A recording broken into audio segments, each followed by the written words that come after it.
Yeah, you can call it out. You can read it. Get to Stephen up.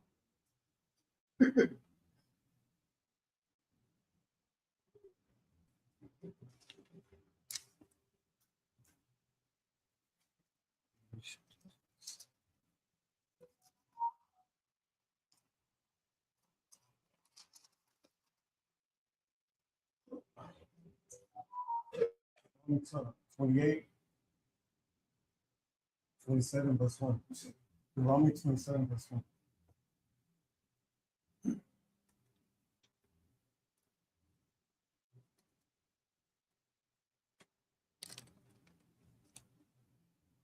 Say 28, 27. What? Deuteronomy 27, verse 1. Oh, verse 1. Okay. 27.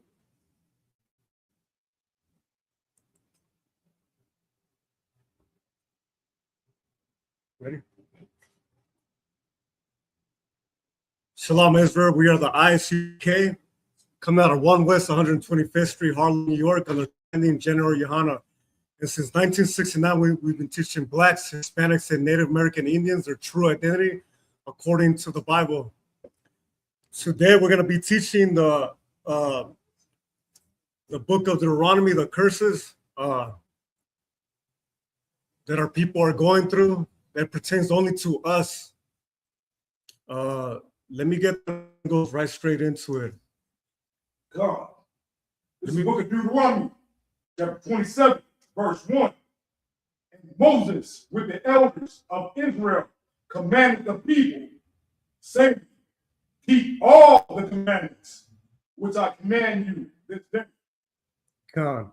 So we all know who Moses was. Moses, he was a he was a prophet in the eyes of the Most High.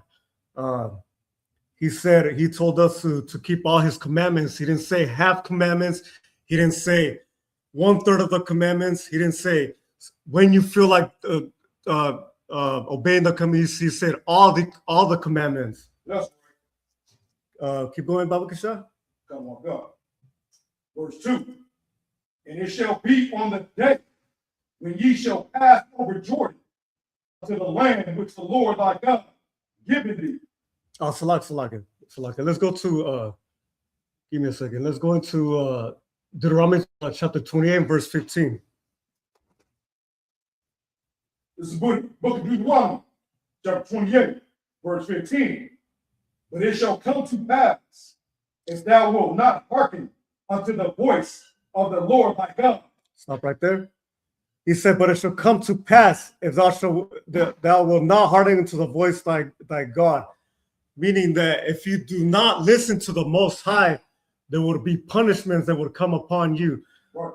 Now let's look up the word hearken. What is the word hearken? If you can look that up for me, Baba Kashan.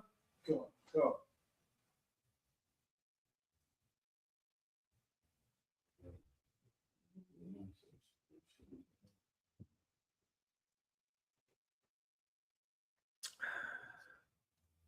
All right. The word hearken is a literary word that means to listen attentively, give heed, or pay close attention to what is being said. See, the Lord is telling us to obey him.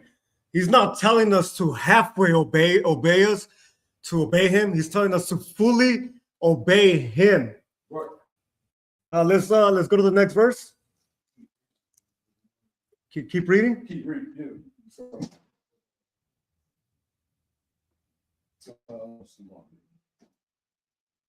To observe, to do all his commandments and his statutes, which I command thee this day. To what? That I command thee this day. To do all his commandments. That I command thee this day. See, he's not telling us to obey him when we want to. He's not telling us disobey all of us, disobey everything he says. He's telling us to command his statutes till this day, meaning forever. Keep going.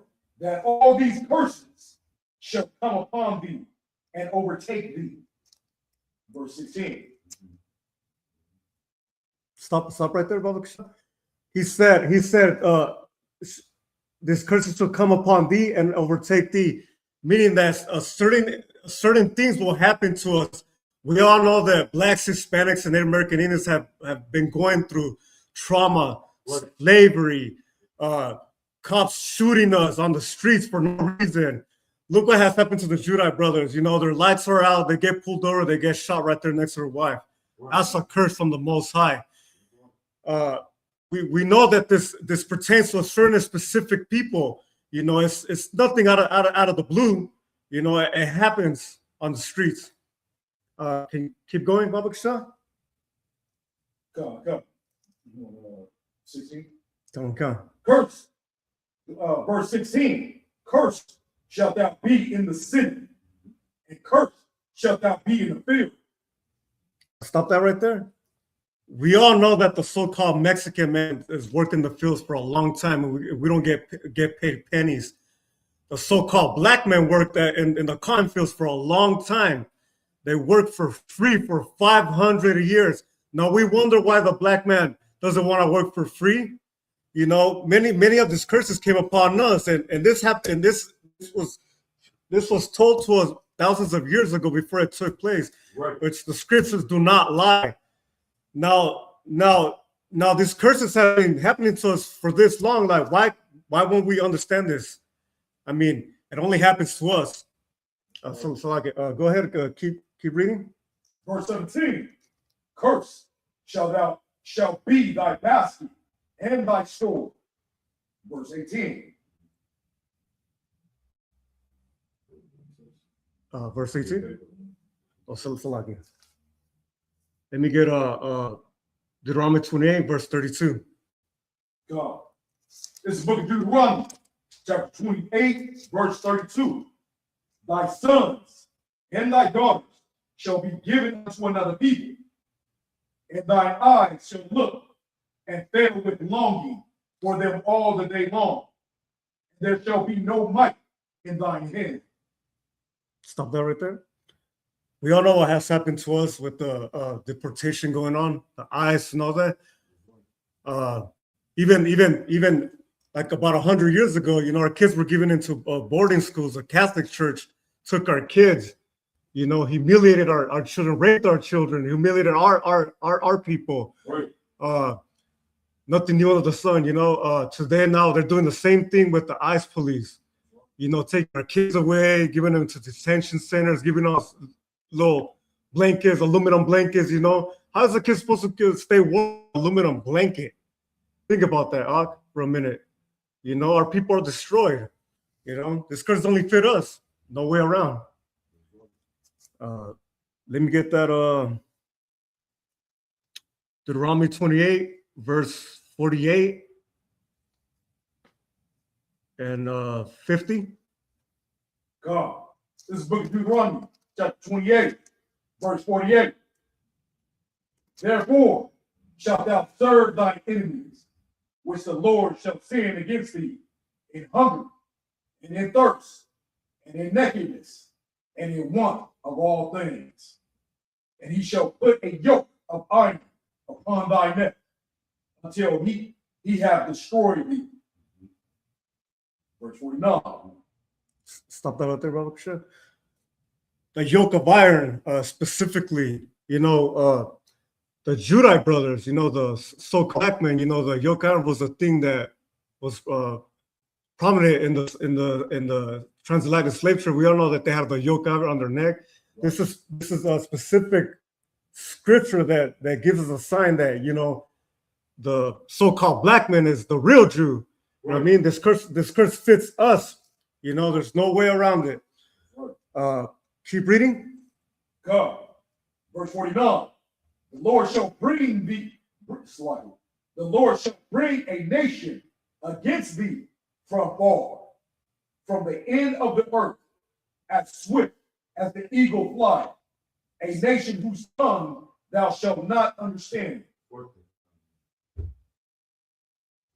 Now we all know, if we go back to 1492, if you read history, right, we know that the Spaniard came here in 1492, right, raped, robbed, and pillaged our people.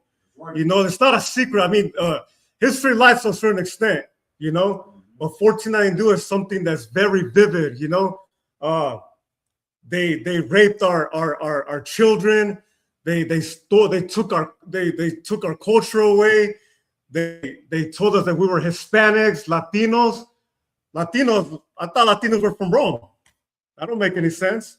How am I a Roman if I'm not from Rome, from the Latius Mountains? You know, that wouldn't make any sense. You know, so keep reading. Verse 49. The Lord shall bring a nation without smart. Verse 49. The Lord shall bring a nation and get thee from far, from the end of the earth, and swift as the eagle flies, a nation whose tongue thou shalt not understand. Stop that right there. Now we all know this, right? Spanish is not a real tongue. The Spanish brought that language to us. As a matter of fact, that language was beat down to us, to the grave, to the point where we call each other Latinos, Hispanics, etc. You know what I mean? French, all these languages that was new to us. You know, we spoke the form of Hebrew, which was Nahuatl. It's you know, it has it's a Hebrew dialect. You know, that was our language. You know, we know that Christopher Columbus came here with Hebrew interpreters that he brought seas. You know, we know that it's not our language because, you know, even when we as Mexicans we say words like still certain words are still there. It still goes back to ancient Hebrew. You know, Lashman Kadash. You know what I'm saying? I won't go too far on that. If I may, can you bring out what you were telling me about that woman? Oh, there was a figure in history, in the Mexican history. She was a sellout. Her name was La Malinche. She actually married a Spaniard, and she was the one that was giving the natives the Spanish because we didn't understand their language, which how the scriptures say, a tongue that we wouldn't understand. So she was a helper and the sellout to our people. You know, she gave us away pretty much. You know, Uncle Tom. You know. Yeah, that's right. That's right. Mm-hmm. Now we're gonna get to the book of Deuteronomy, chapter 28, and verse 64. Abakasha. God. This is the book of Deuteronomy, chapter 28, verse 64. And the Lord shall scatter thee among all people, from the one end of the earth even unto the other. And there thou shalt serve other gods, which neither thou nor thy fathers have known, even wood and stone. See, this verse right here is specifically for us, and I'll tell you why. We all know that the Catholic Church, the Christian Church, what are they known for? You know, where Yahweh Shai, he died in this instrument. Do any brothers know? You know, for the worship in the cross. Kanran, yeah, that's the wood. Now it speaks also about the stone, right? We all know that some people, you know, walk around there about, you know, I don't know how many damn miles around that cobblestone.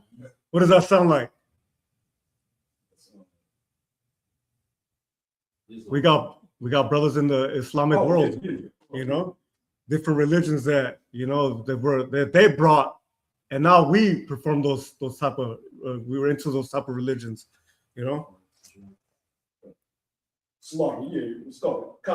The cobblestone. There you go. Come.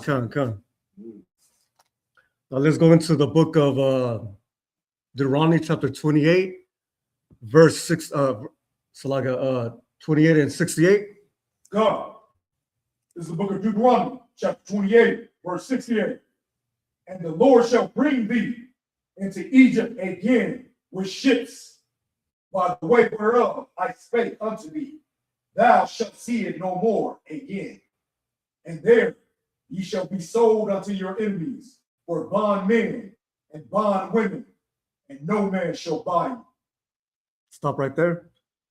So we all know that, you know, the Judite brothers, you know, they were picked up from the west coast of Africa. you know, this verse is specifically for them. It says that he will take them into Egypt again. Egypt is a word synonymous with bondage, Right. right? Now we all know that America is the house of bondage because they enslaved, you know, they enslaved the natives, they enslaved us, the Hispanics, you know what I mean? This is specifically for them because it says, and no man should buy you, right? This is exactly what happened in the transatlantic slave trade. You know, like I said, sometimes history lies, sometimes history is true, but this is a specific one for the so-called black man. So I would say Egypt is another a word too for like Egypt means it's bondage, which America stands for that. The Americans have the same way of living like the Egyptians. Right. You know, you see the way they have their buildings. You look at Washington D.C. Same. They try to build their same buildings like ancient Egypt. You know. Right. So like any questions? Oh yes, Lockett. Mhm. You know, General I think Yohana. He just mentioned that Abraham Lincoln, you know, that chair when he's sitting there, Con. was sitting the same way. I Con. believe he just mentioned that. Con. He's sitting the same way as Pharaoh. Con. I'm not surprised. That's just crazy. It's like, if I may, Go ahead. and this is specifically for blacks and Hispanics and Native Americans because Christopher Columbus took natives first on ships to slavery. Con. That's You true. understand? Yeah, So it's a 14, prophecy about them Con. as well. You know what I'm saying? 1492. This happened to all of our tribes. Con. As a matter of fact, I think they found like certain boats in the Caribbean where like they show that, you know, those were Mayan slave ships that were going into Spain, but you know they were carrying gold too with them, so they sunk. You know, God knows how many deep down in the ocean they went, but Right. it's facts, you know. Anything else you want to say, please? La sir. On Christ.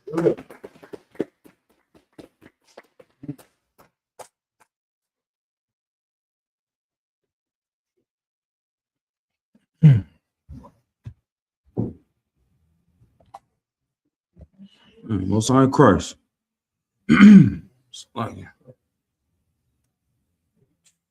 Let's go ahead, get it in, man. You know what I'm saying? We're gonna reset, man. Barakatah Yahweh Shai, brother Officer Matamiyah, man. Holding it down. Water. First class, all right? Right. Yeah, excellent. Tonight's topic, we're gonna get straight into it. Tonight's topic is fear kills faith. You understand? You need your fear kills faith. All right. That's the tool that Satan has always used in order to dominate the children of Israel, to dominate the world, the planet. You understand? And the thing that separates us from these other nations is our faith. The miracles that have been worked throughout the Bible, the thing that stopped them from happening certain times was the fear. All right. So we got to conquer that demon in the truth. You know what I'm saying? Which our brothers are doing an excellent job. So we can go out and give that courage to our people, our nation. You understand? Because give me this precept. Let's go to the book of Proverbs, chapter 9 and verse 10.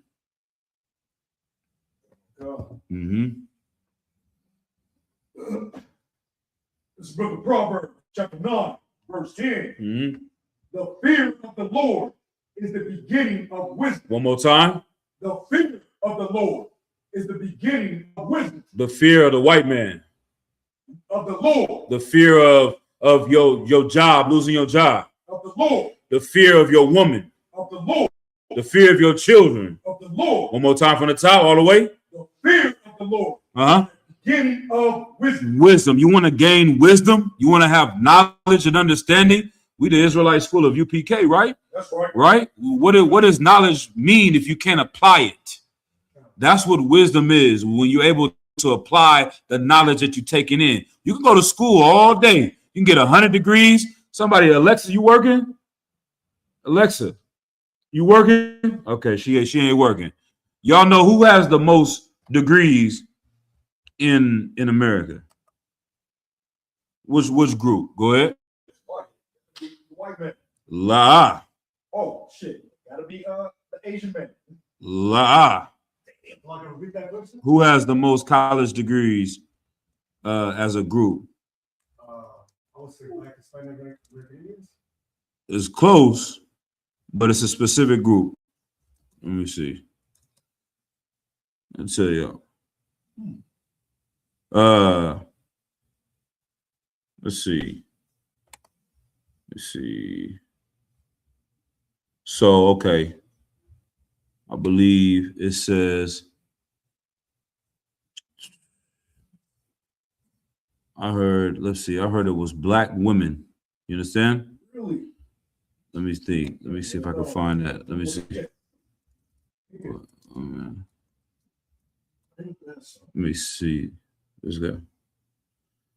Black women are among the most educated demographics in America. They consistently outpace other groups, earning nearly 2/3 of all college and advanced degrees awarded to Black students. Bachelor degrees, around 38% of young Black women hold a bachelor's degree, a massive jump from 14% three decades ago. Advanced degrees, Black women earn approximately 71.5% of all master's degrees and nearly 66% of all doctoral, medical, and dental degrees awarded to Black students. All right. Now that there is ranging that against other Black students. I'm saying them, so it's not saying in general, but it says they lag behind white women, Asian women, etc. But there's different studies on that. But with all that to being said, man, Black women are highly educated in America. Now look at how much money they make compared to white men. Wish we had Alexa. Black women income versus white men.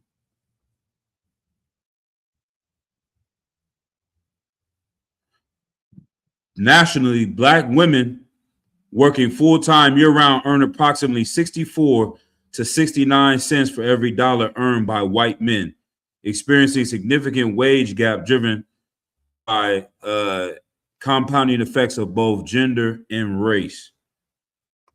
All right. Black women's median annual earnings sit around 44,000 to 50,000, whereas white men's median earnings generally exceed 70,000. The double gap. All right. So what is that telling you, man? What is that telling you? On topic, on the verse. Smart. I believe Black women make more than Black men. I don't think so either. You don't think so? No, I don't think so. I think Black men make more than it. Hey, can somebody lower this camera? Can you lower that camera up?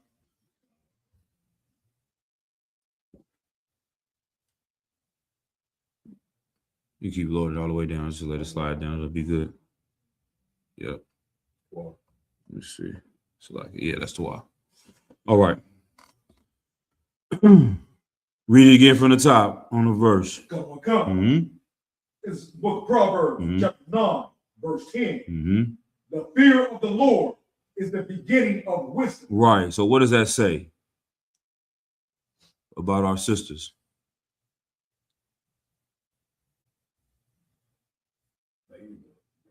I mean, like, I don't know. Go ahead, Madam Ya. They fear the Lord. How do you? Where did you get that from? Because I mean, it says that the fear of the Lord is the beginning of wisdom. Okay. You need wisdom to stuff like that. You know what I'm saying? Go ahead. I think you got it. You ain't saying they look at the white man as the Lord. Ooh, that's on it. I'm not saying that, but that's the truth. That's the truth. Okay, I'm gonna break it down. What I'm saying, Akim. The Bible says the beginning of wisdom is the fear of the Lord. What is wisdom? What's the definition of wisdom? Go ahead. To know things. Hmm? To know like things. No. Go ahead. Most High's words, His commandments. Okay. That's a part of it. That's part. I'm gonna give it to y'all. Wisdom is when you apply the knowledge you have. You can learn something, but unless you apply it to help you, what's good that you know it? You see what I'm saying? You have a lot of information. You a little bit older. Y'all remember that movie, Counting Cars, Rain Man, back in the days? You never seen that movie. It was a brother, like not a brother, but it was a white man that had a brother, Tom Cruise, that was like his brother was basically retarded. You know what I'm saying? We're not supposed to say that word in the world. I think we're gonna say it anyway on here. He was what? They called him a savant. He could remember what time Jeopardy started. He remember all the answers on Jeopardy. He could say these words. He had all this knowledge because he was like a robot. He couldn't talk and have a regular conversation. He would sit there in the corner and drool all day. But if he could remember everything on the Jeopardy show, you know what I'm saying? Every time this TV show. So the brother, he like, man, you can remember that stuff? Let's see if you can count cards. So he taught him how to count cards, and playing blackjack took him to Vegas to make millions of dollars. You know what I'm saying? We're going to take this knowledge that you have and apply it and get something out of it. That's wisdom. That's understanding. You understand? Read it again. God. Mm-hmm.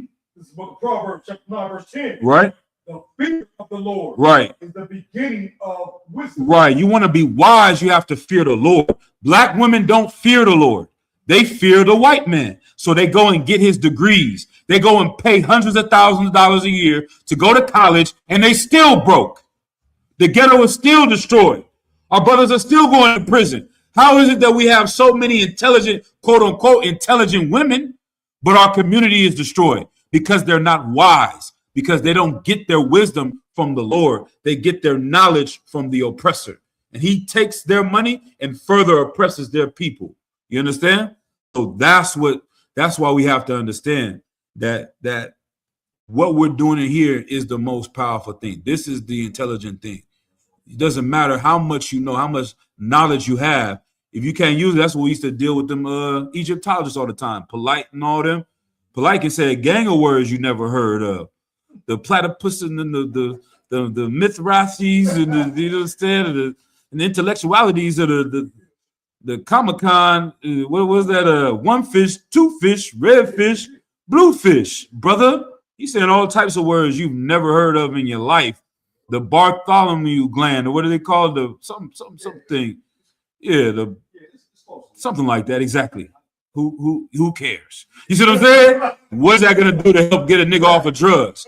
What is that gonna do? That word, knowing that word doesn't do anything for our people, and it just makes you feel good and sound smart. And that's what the white man wants. It was a thing called a zip coon. You know what I'm saying? I don't know if they even explain it online anymore, man. I'm gonna stop looking up stuff. But they have something called a zip coon. General Muhammad brought this out. Let me see if it comes up.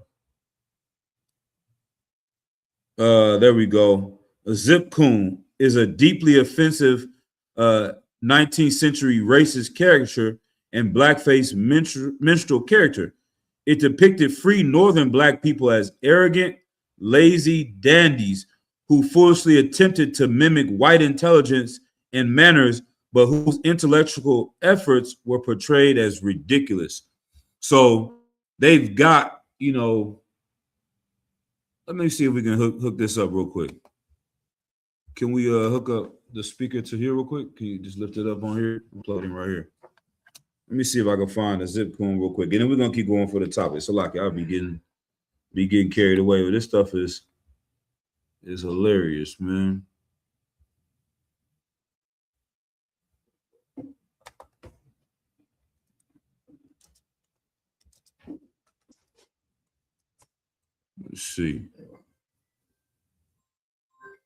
Let's see what we got. And then let me see if the audio is gonna come out. Change it to auxiliary.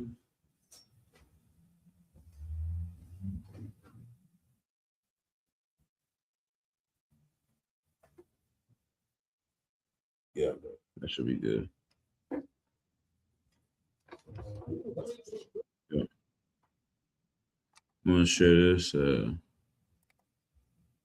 Let's share the screen real quick.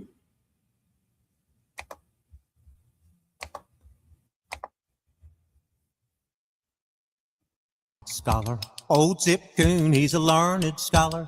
Old Zip Coon, he's a learned scholar. Sings possum up a gum tree and Cooney in the holler. Possum up a gum tree, Cooney on a stump. Possum up a gum tree, Cooney on a stump. Possum up a gum tree, Cooney on a stump. Then over double trouble, Zip Coon will jump. Oh. Hold on.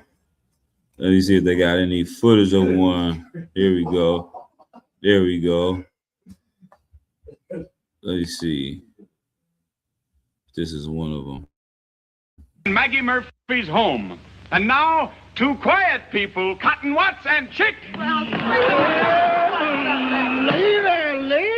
Lady, let that be a lesson to you. What's the matter with you boys shooting up that man's hen house? I'll shoot any chicken trying to follow me home.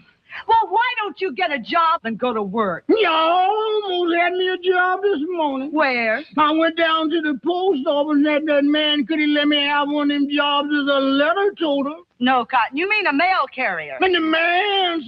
Hold on. That's that one. I can't maybe we'll have to bring it back another day. If I can find some of these. Let me see if I got any of them on a Zip Coon. Nope. But you'll see. Maybe get one more. Let's see. This is Black Song. Jump Jim Crow. Every time I wheel about a jump, yeah. But there are so many gals I couldn't get away. Wheel about and turn about and you just know. But all right, I'm just gonna X this one out.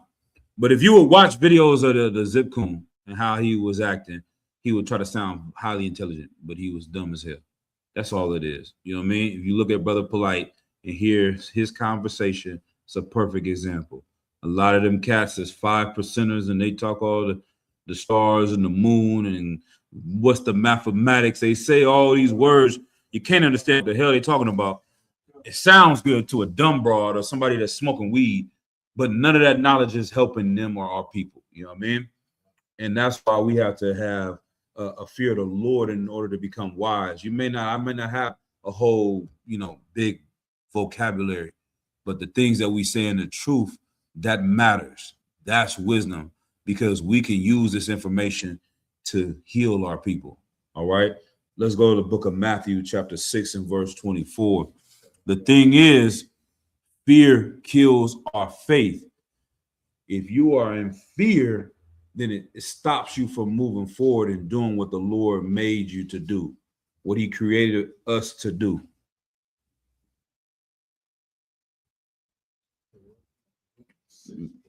Right.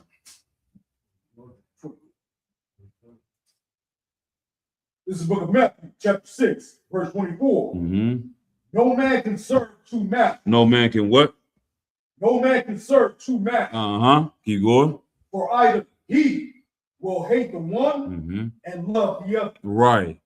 What is this talking about, man? You cannot love two different masters. You can't follow the oppressor and follow your people and love both of them at the same time. That's what the Christian church is teaching. You know what I mean? How many races can you love? Read it again from the top. No man can serve two masters. You can't serve two races. Go ahead. For either he will hate the one right and love the other. Yeah, if you love the oppressor, guess what? You're going to hate your people. If you love your people, you're going to hate your oppressor. There's no other choice. You know what I mean? Keep going. Or else he will hold to the one and despise the other. Right. And you're going to obey one of them and you're going to disobey the other one. Now, what's going to happen? You're going to literally come out and see a miracle at camp. It blows my mind when brothers, lead the truth. You come to camp, you know the history of your people and what the brother Mathamiah was reading about. We were not on the side of the history where we were getting our boots kissed. We were on the side of history where we were kissing the boots. They called them boot lickers back in the days, right? Now you see some oppressor get down on their knees. I seen some white women, Caldiatas, like I said, with amazing posture. You know what I'm saying? They didn't completely submitted to a group of niggas and spicks and savages and said what we're saying is right based on what the Bible is saying to do. That's a miracle, you know what I'm saying, that they're doing that. And then you leave and go home, and what's going to happen? Your woman going to complain about you always being gone. Your children going to complain about not spending time with you. You understand? Your job is going to do this and do that. And that fear of them is going to make you serve them and not serve the Lord. Going to keep you from coming to class, from going to camp, understand, doing whatever you need to do. That fear of those things, you have made them your master, your Lord. You know what I mean? And that is what we can't do. Keep going. God. Ye cannot serve God and mammon. Right.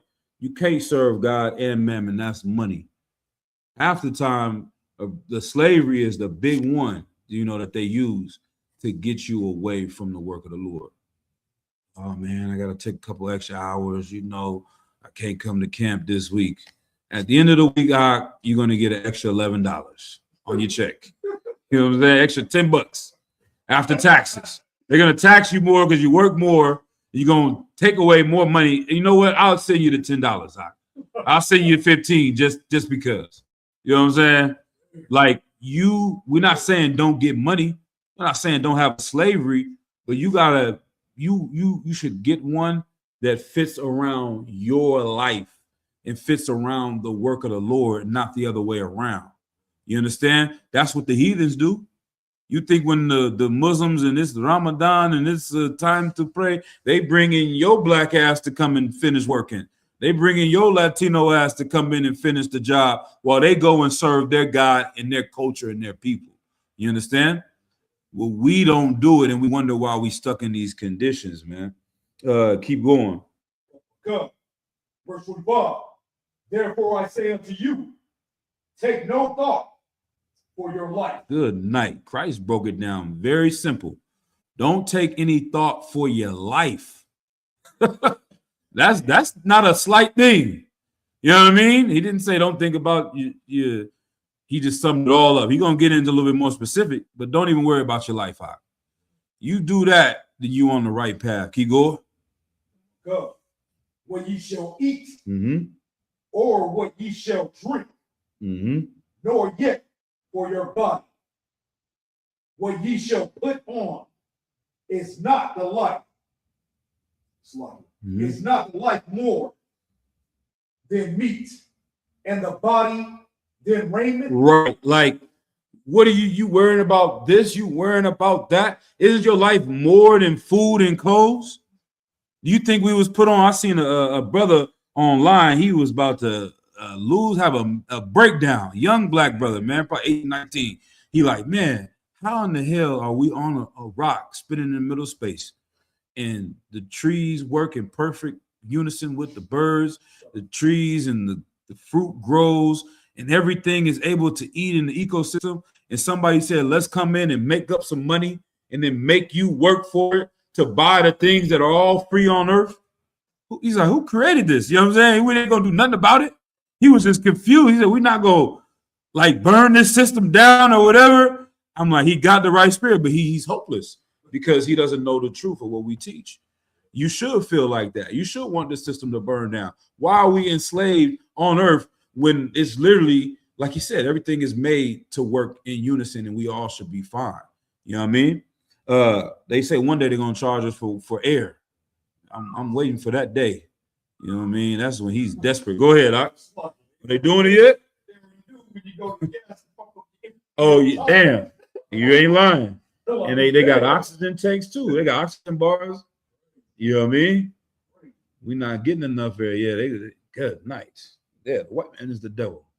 You know what I mean? There's no other way around it, man.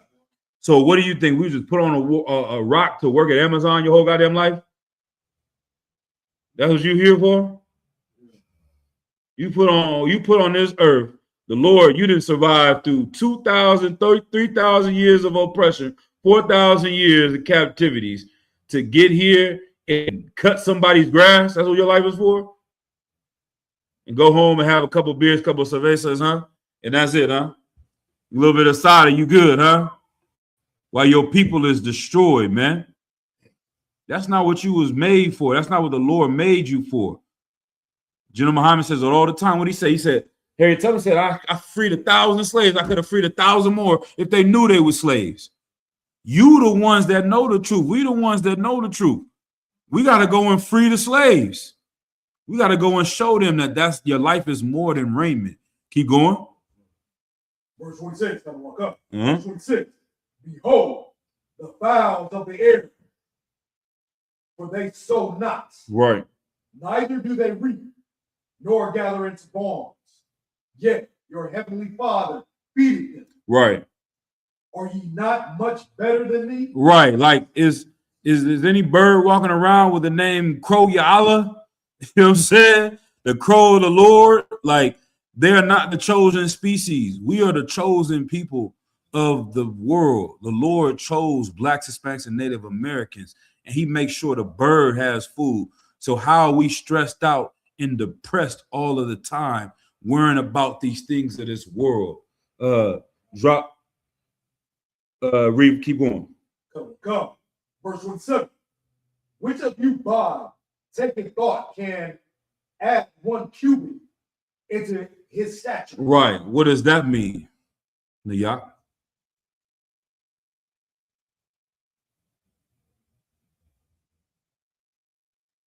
Hey, One, sure. cubit was slot, sir. Mhm. Cubit is that's a measure, right? So what can you which of you can take can add to your stature to your stature represents your might, I guess you could say. Your wealth. Right. No. And To you. that's- And it's like I'm gonna give some shout outs too. Shalom, Yahweh Shabbat Bashim Shai, to Sister Monica, Uriel, shalom to the young man Hollis, shalom to the sister Nazar Mana. You know what I mean? I always see you on Black Watch too. Most High Christ says, this brother said, Shalom, Yahu, Yasharal, and Precious as well. Yashmaratha Bashim Shai. And then to the trooper Adam out in South Carolina, man. Get South Carolina in, man. Most High Christ, man. All right. Now go ahead. Read it again. Come. Uh-huh. Verse 27. Which of you, by taking thought, can add 1 cubit unto his stature? Right. Like, what is your stature, your height? You know, people like Kevin Hart, we watching him all week. Him and Cat Williams, they about as tall as this table standing up. You know what I mean? Them brothers, if they think and stress about being short all day, is that going to make them taller? Lie. The demon wants you to stress and worry about things. What is your thought about it going to do? It's not going to change a goddamn thing. You worrying about it. All right?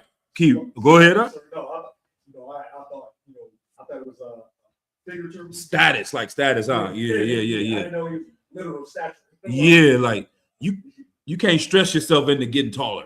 You know what I'm saying? You might as well accept it. They say women got that bad though more than the brothers. You know what I'm saying? Like a brother, if he got a crooked nose, he gonna accept it early on. You know what I mean? I got a crooked nose. Hey, I'm gonna make this crooked nose work. You know what I'm saying? Certain sisters like my crooked nose. You know what I mean? But a woman might have something insecure and she just stressed out about it for the rest of her life, and it's not gonna change it. You know what I mean? You just gonna have to accept it and move on.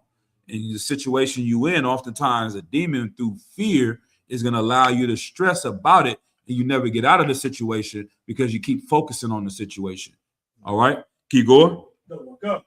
Verse 28. Mm-hmm. And why take ye thought for raiment? Mm-hmm. Consider the lilies of the field, how they grow. They toil not, neither do they spin. Verse 29. Right.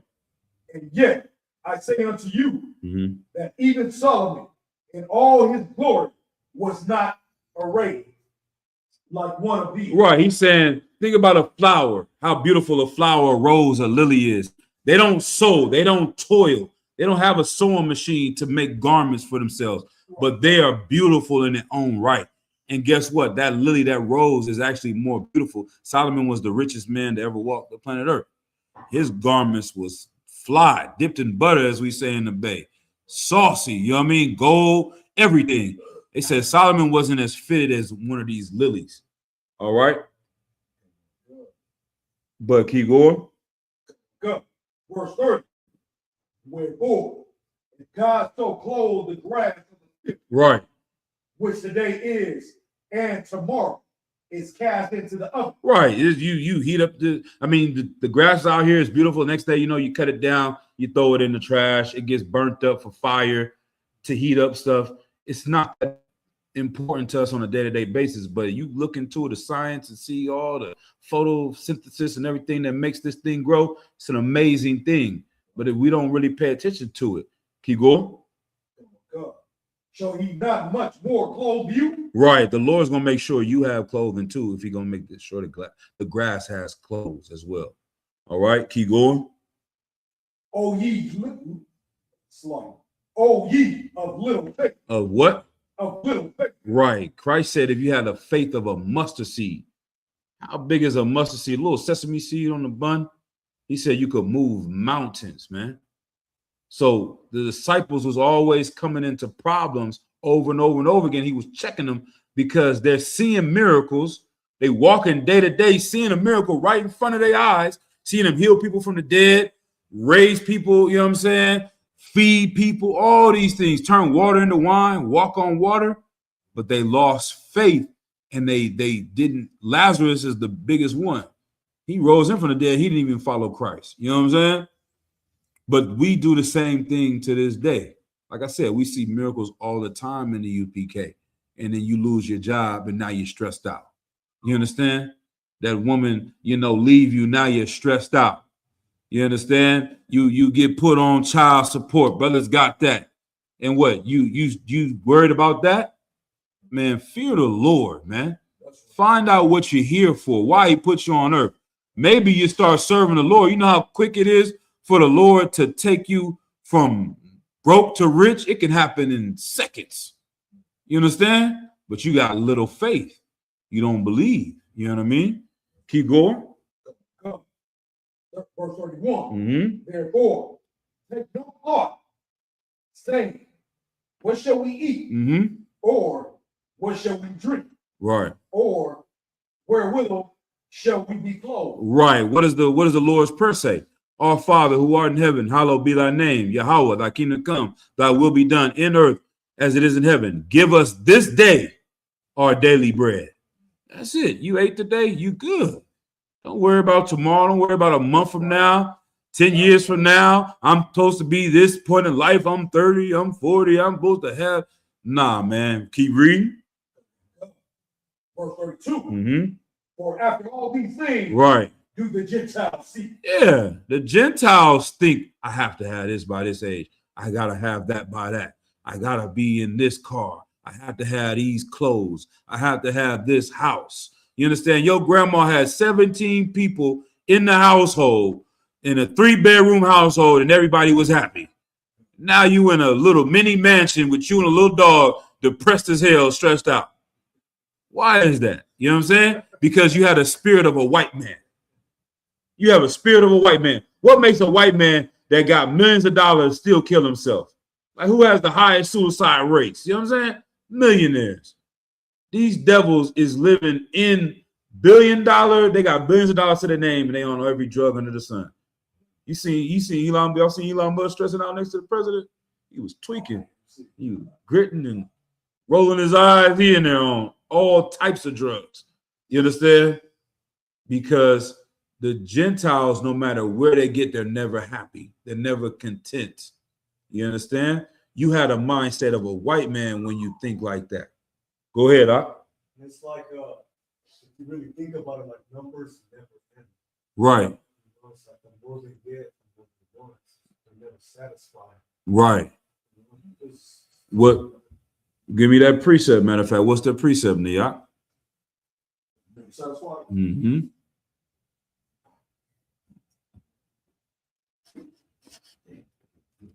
You know it? Brother Miyah? What precept would you use to prove the white man is never satisfied? Mm-hmm. Close.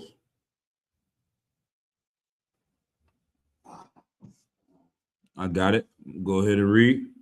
Obadiah chapter 1 and verse 5. If thieves came to thee, if robbers by night, how art thou cut off? Would they not have stolen till they had enough?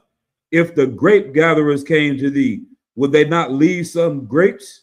Like the white man is such a greedy and, selfish bastard that he wants to take all of the grapes.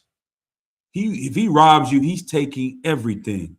He's not taking things that he needs. I always talk about it with the Aztecs. They took so much gold, like the brother was saying, the ships was sinking in the ocean. People still go on missions to this day to find gold in the ocean because they were willing to die to take all of the gold with them. You know what I'm saying? To their own death. How greedy can you be? It's like the movies, Willy Wonka, when you just eating and eating and eating until you just blow up. You know what I mean? It's like somebody that come in and rob the bank. You to go inside and rob the bank. They like, hey, we got $4 million.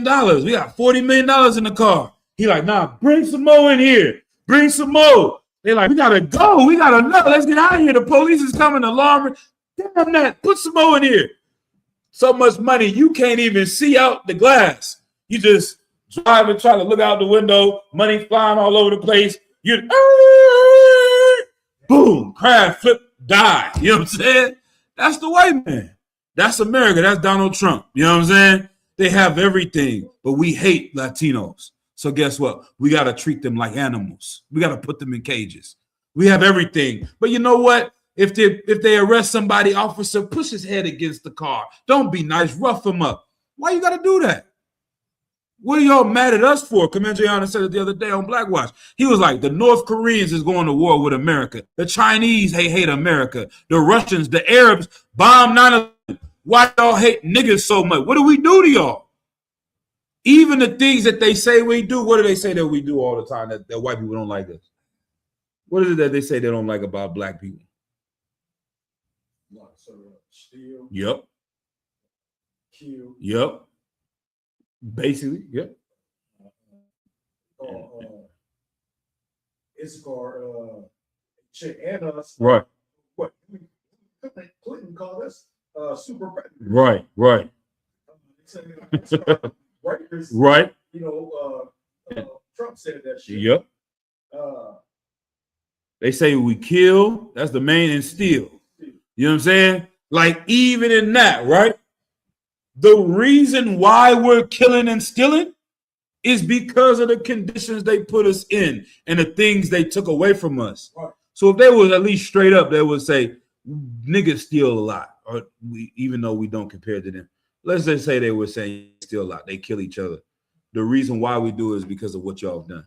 Why would y'all not help us and try to assist us to get away from that instead of just being like, we need to treat you rougher and more like animals because we need to keep our foot on your neck until you die, like George Floyd.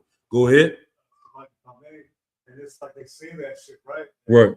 It's like that shit didn't exist on this side of the world until they came over here. Right. We had to learn that shit from them. Right. You know what I'm saying? Like, that's the only way I can see it.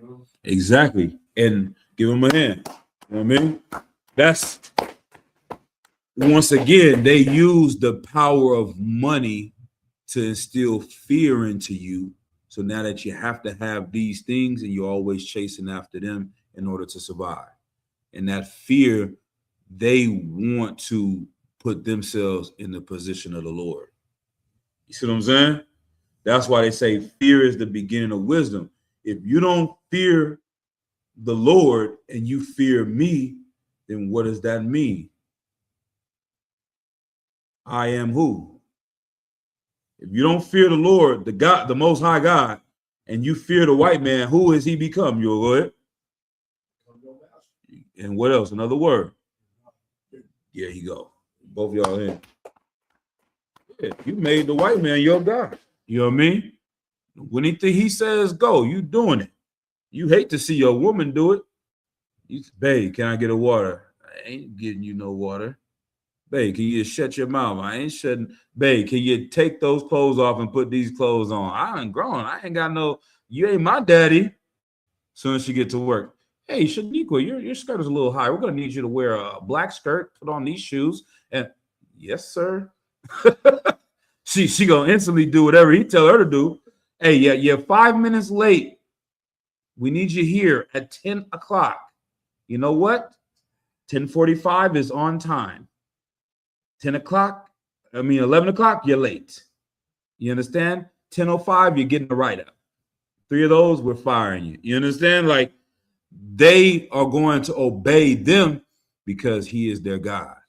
You understand? But if we fear the Lord, she will be like, damn him and your funky 5 minutes. I'm going to go build up my other one, man. We're going to do our own thing. We're going to start a business. I'm going to see how I can get him on his feet, and we're going to work together, and we're going to build up our nation, and we don't have to depend on these oppressors no more. That's what a wise sister would do. That's what the sisters in the UPK are doing. You understand? You can't teach as a sister. Like, when women come in here and brothers, you know what I'm saying? We don't want to change who you are. You understand? We don't want to change who you are. We just want to enhance who you are or refine who you are. If you a sister that talk a lot, you know what I mean? Come in here, you can still talk a lot. Just learn how to talk about the right things. You understand? We're going to teach you the right things to talk about. If you was a sister in the world, you was hustling and doing this and doing that, come in here and hustle for the Lord. Use that same zeal. You was selling dope or pimping in the world, come into the truth. Use the same zeal you would use for that and apply it to this. You understand? All right. Let's drop that. Let's go to the book of John, 1 John chapter 4, verse 18. Lock it, man. Sweat. The brother, you have a question or you gave a precept? He said Genesis 25 and 32. I think that was a precept to Esau and him being greedy as hell. Let me see. So I gotta keep up with these chats a little bit more. Lock it. Share this on the screen. Genesis 25 and 32. Might have been a good precept as well. Genesis 25, 32. Yeah. Yep. Go ahead. This is the book of Genesis. This is the book of Genesis, chapter 25, verse 32. And Esau said, behold, I am at the point to die. And what profit shall this birthright do to me? Verse 33. And Jacob said, swear to me this day. And he sware unto him. Right. And he sold his birthright unto Jacob. Right. Verse 34. Then Jacob gave Esau bread and pottage of lentils. And he did eat and drink and rose up. Right. And went his way. Right. Exactly. Esau was so greedy and so, weak. He sold up his birthright just for some pottage. You know what I mean? And what is it? The Bible says in Hebrews 12, it says, lest there be any fornicator or profane person as Esau, who for one morsel of meat sold his birthright. That's how you know he wasn't going to die. You understand? White people will say it to this day, huh? I'm dying out here. No, you're not. Shut up. You're not dying. They so extreme with their words and stuff. Mom, I'm freaking dying out here. I haven't ate anything. Take that Capri Sun and shut the hell up, Timmy. You're not hungry. You understand? You don't know what hungry is. Go ask a nigga what hungry is. Go ask a Hispanic, a Latino what hungry is. You understand? Our people know what that is. You don't know what that is. And that's the same spirit that their forefather had, Esau. But let's go to 1 John chapter 4, verse 18. How do you conquer fear? How do you fight against fear that the oppressor has always used against us? All right. This is the book of 1 John, chapter 4, verse 18. There is no fear in love. There is what? There is no fear in love. There is no fear in love. Keep reading. But perfect love casts out fear. Yeah, perfect love casts out fear. You want to learn how to do something courageous, you got to love something. You want to learn how to be brave, you got to love something. You want to learn how to take care of your people, regardless of you losing your job, losing your woman, losing your kids, losing your life. You got to love something. Christ said, treat the church like I have loved you. Paraphrasing. He gave everything for the truth, for us to have this information today. You understand? And they said, great is our faith. They that saw, they were good, but greater is the ones that haven't seen and believed. That's us. We reading the book from 2,000 years ago, and you understand, changing our lives off of what was written back then because of what we reading right now. That's an amazing amount of faith that brothers in the UPK have, man. This is something that should be commended. You know what I mean? Like the same way when white people, they go into the NBA game and they say, we have 10 veterans in the room. Everybody stands up and cheers. People start crying and stuff. That's how it should be when the soldiers in the UPK walk in the room amongst our people. You understand? We go into these events, they should stand up and say, man, these the priests and prophets of God, man. These the brothers that truly love Blacks, Hispanics, and Native Americans. It won't sell out for a goddamn dollar like everyone else has done. You understand? All right. Read it again from the top, Salakia. Come. This is the book of 1 John, chapter 4, verse 18. There is no fear in love, but perfect love casteth out fear. Yeah, you seen a mother and her child. I was watching something online. It was a Jamaican sister. She was both of two Jamaican sisters. They on the islands. You know what I mean? It's one of them. I don't know how we get the footage over here. Somebody still got a smartphone over there. But it's a little lake in the background. They in the middle of Jamaica in the woods. They ain't not in the city. But they about to scrap on some rocks. One of them, blood clot, boom, blood clot. She all cussing out. The other lady got a baby in her hand. You know what I'm saying? The other one, she was like kind of bigger, not too big, but she was a solid sister. She pressing her, you know what I'm saying, trying to get the fight to start. And the woman didn't really want to fight. She got the baby in her arm. She kind of pushed the lady in. I think she kind of hit the baby too on the way to pushing her. After she did that, that mother put the baby down, gave it to her daughter or somebody right next to her. She grabbed that other sister by the neck, and you seen the strength in her come out of nowhere, and she pushed her to the ground. She was the smaller one, you know what I'm saying? But you could tell that protective instinct of her as a mother gave her more strength than the other person in that moment. Women, they talk about women lifting up a car off of their baby because perfect love casted out fear. You'll jump in front of a bullet to save that baby because you love that baby. You understand? You will give your life because of your love for that thing. So when it comes to us, man, we have to love our people enough to cast out any fear that will get in the way of us obeying our God. You understand? All right. Anything else on that verse? God, sir. But perfect love casts out fear, because fear hath torment. Damn. They say a coward dies 1,000 deaths. You know what I mean? I forget the other part of it, but is that it? Did you say anything else on that? But something lives but dies but once, like a warrior or soldier dies but once.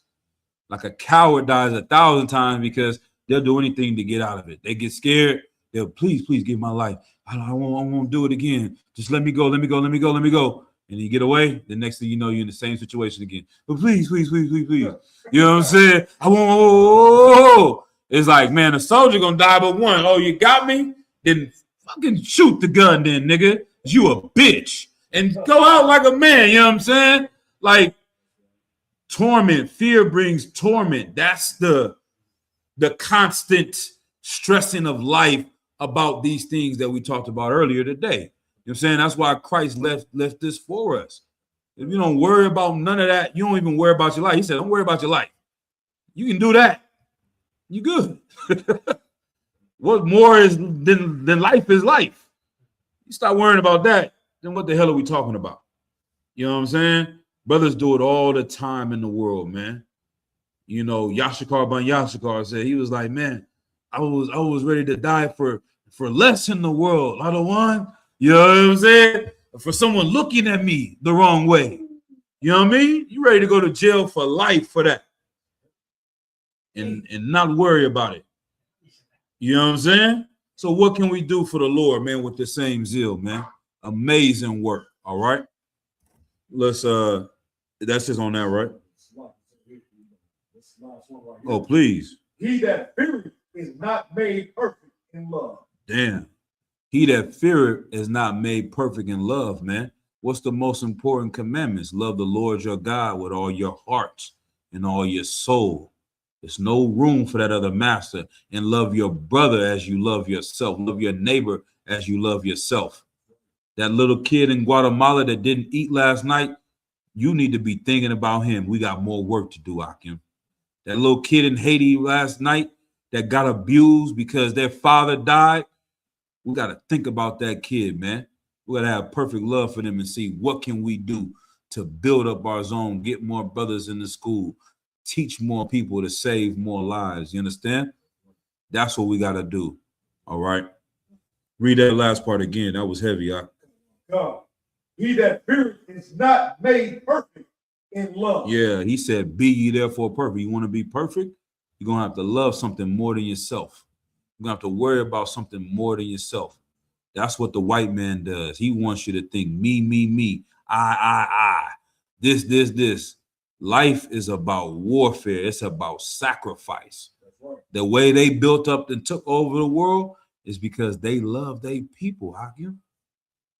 Don't think about that. Don't forget about that, right? How did they came and do this to us? Because they were like, 400 years from now, I want my children to be living in mansions. I'll kill every last nigga, spick, savage, scalp them, whatever I gotta do. So my kids and grandkids can have a better life. Go ahead, Doc. White girl, white people's missing, they bring all the helicopters off. Damn. They bring the best fight on this shit. Right. You know? They love their people. They love the people for sure. You know what I mean? They don't want you to touch one lily white hair on her head. You know what I'm saying? They had it call it an Amber Alert after a little white girl. They tried to make an Ebony Alert. It sounds something like Slovakia. Something y'all brothers don't know nothing about. It sounds like something unlawful to be watching. Ebony Alert. What the hell is that? Why they call it that? You Google Ebony Alert, it's about to be some porno pop up on your phone. You Google Ebony Alert, the damn twerking about to show up on your phone, man. What the hell? Amber Alert. They got a nice little Amber. Let's help Amber. Ebony Alert sound like stripper songs about to start popping out the sky and stuff. You know what I mean? Come on, man. They don't give a damn about no black girl missing. They don't give a damn about no Native American girl missing. You understand? They constantly show you that they love their people more than anyone else. As soon as we say we love our people first, we become a hate group. That's evil as hell, man. All right, let's go to the next verse. If y'all got any questions online, so like if y'all had any questions too, I didn't ask that at the beginning. Let's keep going. It seems important. I wasn't calling it, but if you see some, I'm gonna get there with y'all.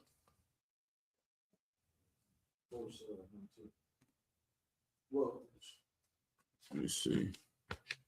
Oh, well, we can jump to 20. Yeah, that's brotherhood precept, right? Mm-hmm.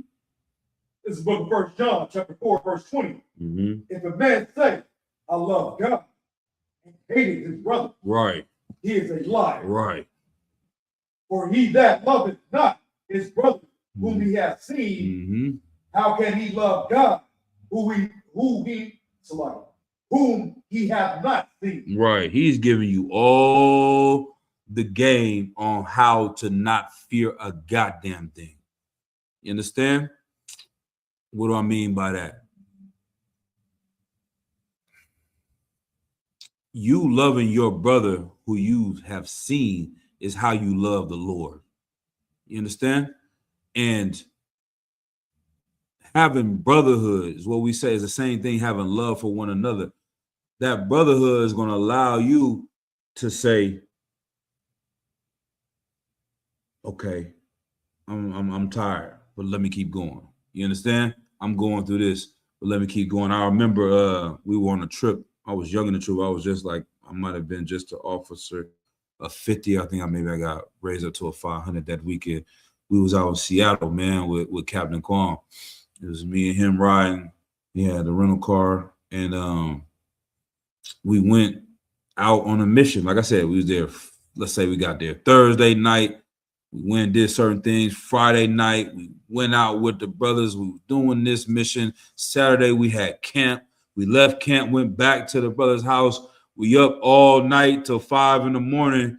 And let's say Sunday morning, oh no, let's say we did some more stuff. Then it was Sunday. We had some more stuff going on. It was like nonstop. You know what I mean? Every day we was doing something, going out on flyer campaigns, missions, interviews. Every day we were doing something, right? And then all night, since we don't be with the brothers, we drinking and up all night, chopping it up. We did that like 3 days in a row.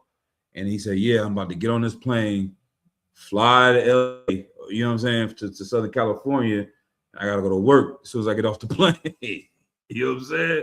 He like, nigga, I land at 5. I start work at 8 o'clock in the morning. I'm like, damn, sir, how do you do it? How do you keep going? He said, man, I just keep thinking of y'all. You know what I'm saying? I just think of the brothers. You know what I'm saying? That's what keep me going. You know what I'm saying? And that was a powerful thing for me to hear early on, man. Get Captain Kwame a hand, man. Like, he said, I think of the brothers. You know what I mean? That's how you keep going. You got to constantly think about these things. Anything else that's trying to block you from doing what you need to do, you got to push that to the side, man. So you genuinely love your brothers, then that's how you show the Lord you love him. All right? All right, let's go to 2 Timothy chapter 1 and verse 7.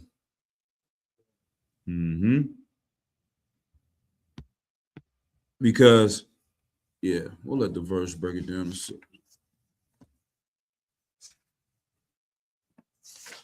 In the book of 2 Timothy chapter 1, verse 7. For God hath not given us the spirit of fear. Right. If the Lord didn't give us a spirit of fear, then who gave it to us? Devil. Exactly. Satan. You know what I mean? That's what makes us weak. It's the same thing. You can look at it on the spiritual side, look at it on the carnal side, man. The white man is the devil. The Lord didn't give you a spirit of fear. The white man gave you a spirit of fear. You understand? These cats didn't want to ruffle feathers or go against the oppressor because they were scared to lose their life. Sometimes, not sometimes, certain things you're going to have to take dying over not dying. Like, don't value your life so much that you won't do what's right.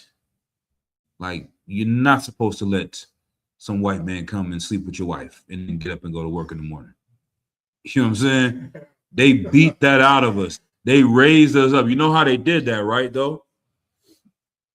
You know how they did that to where they could get a man to do that? It's the same thing that we go through today. It's the same thing.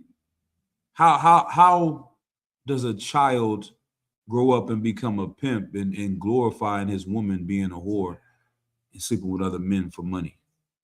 I kind of gave you the answer in saying the sentence. Go ahead. Yeah, there you go. What does that mean? You on it. The brother said the Willie Lynch, the buck breaking. What else? Right. It explains something very important in the Willie Lynch letter. How do you get, okay, go ahead. That's a part of it too. Well, okay, I'm gonna be a little more specific. I know my questions are always a little vague. I got to start giving better questions. Yes. When does that happen? I said it already. How do you get this cat? How in slavery did they get us to be okay with a man sleeping with their wife and then just going back to work? Right. And who does that destroy? I'm looking for one word. You take the father away, who was he there to protect? Go ahead. Exactly. Give him a hand. That's the answer. They said, don't focus on the first generation that was free. When you're trying to break a horse, don't focus on the first horse. He's a wild horse. He gonna buck, he gonna fight, he gonna try to get free every chance he get. But if you able to break the mother and she breaks the son, then when he grows up, that's all he knows is letting this white man ride him, letting this white man abuse him, letting this white man use him. And he said she's going to deliver up that pup right to him. So you put the fear of God in that woman. She don't feel she has no protection, so she doesn't depend on a black man. So in order to survive, she becomes independent and she raises that child to depend on the white man to survive. You can't be a white man. You have to listen to the white man. They said, keep the body, but take the mind. Let him be strong because we need a strong buck to work in the fields. But as long as you got his mind in control, then you good. So what do they do today? You ain't got no father. He in prison. The white man took him away because he tried to go against the white man.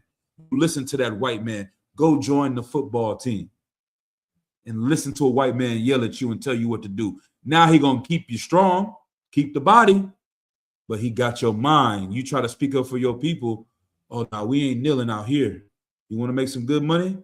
You want to take care of your family, boy? Now I'm gonna need you to just play ball and shut up.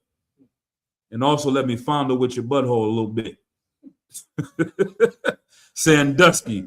They're gonna molest the child, break him as a young boy, and then when he grows up as a man, it's like that movie Get Out. They just make a little sound and he go right back into slavery. You understand? Right back into captivity. And that's how they do it. They get the child. So now you looking at, we watching Roots and we watching all these slave movies, like, how the hell this nigga gonna let this man sleep with his wife and then not die about it? Because he's seen his mama go through it. He's seen it since a child that this is just the way it is. I saw my mom be a prostitute and sleep with tricks when I was a kid. Why wouldn't I grow up to be a pimp? I see my sister become a hoe. Why wouldn't I? This is life. I don't know any other way. You understand? But go ahead. I was gonna say something what you were saying because like even in like the sports industry too, like the owners of like the football teams and stuff like that, basketball, all that, they're all white. Right. It's like even in sports, Mm-hmm. Control everything. Shit, you know? Yeah, that's not a coincidence, man. They couldn't make none of the money without the niggas. If the niggas was intelligent, they would get rid of the white man. But they have been doing this. That's why they want you in that little league. You know what I'm saying? From a young age. Bring them out here. Let me tell them. Let me slap them on the ass. What's all that about? I wish I would see one of them devils try to slap my kid on the ass. We're going to have a hardcore conversation. You know what I'm saying? We're going to have to start it from the jump. I don't ever want to see that. They is assaulting these boys, man, early on to get them in that mindset. Shalakia, man. You know what I mean? And you know, usually this time it's like what they call that, back to regular programming. The white man is the devil the Bible speaks of. Like I might have to just say every 15 minutes, because based on what we just said, I mean, what else can you say after that, man? You know what I mean? It's like it. But it says, yeah, the Lord did not give us a spirit of fear. Keep going. Go. But a power and love and sound mind. Right. Yeah, all of that depression, not having a sound mind is you don't have enough faith. That's all it is. Increase your faith. How do you increase your faith? You keep doing the work. You keep reading and studying this book. These miracles wasn't left here for no reason. You hear about a nigga splitting the Red Sea. If you really believe that, then what is your bill? What is you losing a job? If you really believe that Christ walked on water and raised people from the dead, He said they feed the birds. I mean, how much more things can they show you that you're gonna be all right? I listened to one of these revolutionaries, man. Yeah, Most High Christ, man. I listened to one of these revolutionaries, the black revolutionaries from the 70s. He was on some black power stuff, right? And he was like, but he was talking about Jesus. He's talking about Christ. He said the title of it was, if Christ was a revolutionary, how come your pastor is such a coon and a sellout? You know what I'm saying? He damn near speaking the truth. You know what I mean? Like, this is sound like a One West thing. Everything he's saying in there. He was like, he didn't come for no other nation but the Jews. He over there teaching it, brother. You know what I mean? Dynamite. But then he thought the Jews are white people, though. You know what I mean? That's where he went left. He didn't understand that we are the Jews. He said he didn't come for no black, no niggas, no nothing. He came for his people. But he was a revolutionary. And he sent his men out in twos. And he said, don't bring no water. Don't bring no food. Don't bring no weapon. Just go and teach the people. And if you take care of the people, brother, the people will take care of you. You know what I'm saying? Like, if you make your life about feeding the homeless and the hungry, you don't think you're going to have food? Like, think about it. If you're always worried about having a car in life, wouldn't it be the best job to be a car salesman? You know what I'm saying? If you was worrying about having food, wouldn't you want to work at a restaurant or own a restaurant? If you worried about having a home, shouldn't you sell homes? You're going to have the plug and the hookup on home. That was my mindset into my life of selling weed. You know what I'm saying? I'm a weed addict. I'm addicted to smoking. Can't stop smoking. Well, let me see if I sell weed. I'm going to have weed. I won't have to buy weed. You know what I'm saying? Like, it made perfect sense to me. It's the same thing. If you make your life about helping other people, you don't think you're going to have help? It's that simple. You know what I mean? You make sure the homeless have a home. I bet you'll have a home too. You ain't going to go homeless. You didn't spend all your energy every day trying to see, okay, how are we going to get these people off the street? These people live in a tent by my house on the freeway. I should help them. Maybe I should wake up tomorrow and take some of my day and figure out how to get these people a home. And guess what? You're going to make some connections in the community. You're going to say, okay, they got this resource over here. They got this resource over here. They got this resource over here. Oh, snap. I done lost my job. I need a home too. Well, damn, let me call Tim. Hey, remember when I helped Whoop get a home? I need one too. Oh, yeah, for sure, man. I remember you did so much work, man. We definitely going to get you right into something nice tomorrow. You know what I'm saying? Like, you got to have that faith. You got to have that love, that power. And that's what's going to be able to give you the things that you need. All right, let's drop that. Let's go to Salakia. Boom, boom, boom, boom, boom. Got a few more precepts, Akim. Let's go to Ecclesiastes 30 and 21 in the Apocrypha. Yeah, man. This is once again, man. Y'all brothers, that's what keep me going, man. Y'all brothers, man, seeing y'all come up in this true, strong, picking up the fight. You know what I mean? It's another Officer 5000 Shalai Yala out of New York. I remember calling him one time, or he gave me a call. I think I got, you know, I had got raised up into a 5,000, and he called me, man. He just congratulated me. He's like, and Most High Christ, man, seeing y'all brothers come in the truth and get raised up and fighting this thing and doing this fight. He said, that keep me going. You know what I'm saying? When I might be fighting or dealing with something, it's like you in the midst of a fight and you get jumped. You know what I'm saying? This world trying to tear you down. Hey, hitting you over here, hitting you over there, hitting you over here. He said, one of your brothers or your partners come out of nowhere and start firing on niggas. And he said, now you get some strength. You know what I mean? You like, hold on. We in here. Let's go.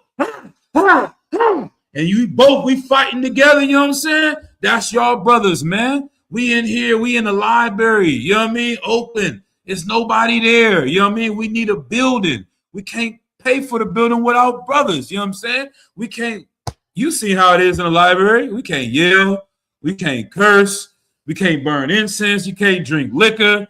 We was doing it. They kicking us out. They like, you guys are here saying your prayer on the Sabbath service. We trying to, Abanawa, Shabbat Shemayah, Quadash. We doing the curses and death to the Edomite. Hey, we're going to need you guys to calm it down. We're going to, this is the last warning, Jamal. They call us by our slave names and all that because, you got to request the library. They got to put the slave name down there. Hey, Marcus. It's the last warning, Marcus. If you guys come in here dressed like a biker gang, you understand, making noise, there's little kids in the next room. They're just trying to do math. Be quiet. You know what I'm saying? We had to go through these things, you know what I'm saying, to get to this point. And then y'all brothers start coming in, man, and y'all start fighting with us and warring with us and going to camps and teaching classes and doing stuff online and doing food programs. You know what I'm saying? Like, we in this fight together, it give us more strength to keep going. And we see the Lord waking up more men, man. Don't forget this, you know what I'm saying? Shout out to the young man, Hollis, man, if he's still online. Like I met this brother, it's a miracle of the Lord, you know what I'm saying? You can't tell me I can't believe in miracles, you know what I'm saying? How I met the brother and how quickly he came in and started locking in with the truth, right? With that being said, we pray for these days. And y'all don't forget that. Y'all take that. You understand? We, any brother around me, ICR, any other brothers I've been with, you know what I'm saying? Not as I done heard us talk about this. Captain Quan know about this. They all the men of brothers have told me the same thing. All right, go and pray for men to come into the school. Face the east. Christ said, if you pray for anything in my name, I shall give it to you. You understand? And that's what we should do and continue to do it. You understand? Pray to the Lord. Face the east. Say, Lord, send more brothers and sisters into the school, into our zone. Send more Latino brothers and sisters into our zone. All 12 tribes. Send them into our zone so we can raise up this truth. You understand? And that's the thing. I like, once again, I'm gonna say this and we're gonna keep moving to the precepts, but I remember hearing about these things. General Muhammad said it in class one time. He was like, that precept where they say Christ will give you anything, or the Lord will give you anything that you pray for in his name. Christian used that like a genie. Lord, I need a new job. You gonna give it to me. And the Lord don't give it to you, what they do. God ain't real. Like, he don't love me. You know what I'm saying? I need a new car. Women always praying for a husband. God damn. Not praying to learn how to shut your damn mouth. Not praying Lord, make me a wife. Just send me a millionaire that's 6'5", that's a thug like Pac and makes $150,000 a year with a legal job. Bitch, shut up. Learn how to cook some biscuits from scratch. You understand? Learn how to do that. Focus on something other than that. He didn't say he's going to give you whatever you want just because you pray for it. The reason why he said, I'm going to give you whatever you want is that you're doing it in my name because you're going to do my work. You understand? You get an inheritance and they say, okay, this was in this person's name. Now you own it. You know what I mean? That's the same thing. We're going to the Lord and saying, this is what Christ would want us to do. Now, Lord, can you give it to us? And when I saw General Muhammad say that, you know what I mean? I'm like, damn, we were looking for a building for years, Akim. At least 3 years solid. You know what I mean? Me and Amawan, give Amawan a hand as well, man. That brother. At this time period, I didn't want to have a specific job, you know what I mean, that would stop me from finding a building because, and this ties all the way into effect, into the whole story. So there's a few things, right?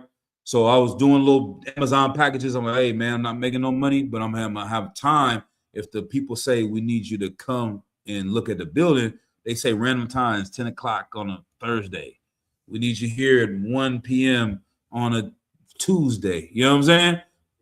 We driving to Antioch, driving to Oakland, back Oakland, Antioch, Pittsburgh, Richmond, Frisco. We went over to San Mateo, San Jose, looking for a building. We went to, man, I could not count how many different places we got to, filled out the form, sometimes paying the fee. They showing us, they like, yeah, we want to have y'all work here. A week later, yeah, we not good. Somebody else got it. We're not going to go with y'all. This kept happening over and over and over and over and over again. And I remember when I told Captain Cornwall, I was like, hey, Salakia, sir. I remember when I was in the world, at one point in time, I had, a regular girlfriend. You know what I mean? I always heard about pimping and shit growing up in the Bay Area. But then she ended up leaving, moving out of state. And I was like, you know what? I'm only going to deal with a hoe. You know what I'm saying? These pimps, they're like, you can't have a girlfriend and be a pimp. You can't boyfriend pimp. You got to be 10 toes down for the game. And me, I'm out here and I'm like, you know what? I ain't sleeping with no girl unless she paying me. You know what I'm saying? That was the standard. If she gonna hoe up or blow up, that's it. So me and my partner, my pit partner from Seattle, we going out, Mac Marcus, we going to strip club. We on them, we sweating them. We over here, we sweating them. Don't do this. You know what I'm saying? I know y'all know you're not. You're online. We ain't glorifying. This is not good. You know what I'm saying? This is bad. I'm just telling you the story that we were doing that. Like I put it in my mind wholeheartedly that I am going to accomplish this. You know what I'm saying?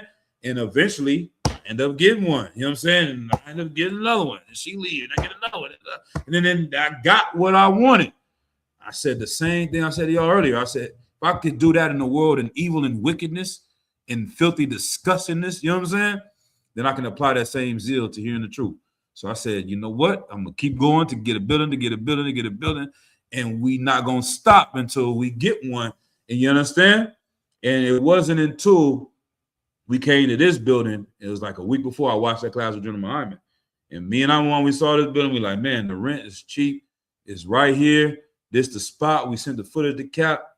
We like, sir, this is it. We gonna get here. And me and I think we got in the car right in front of this building.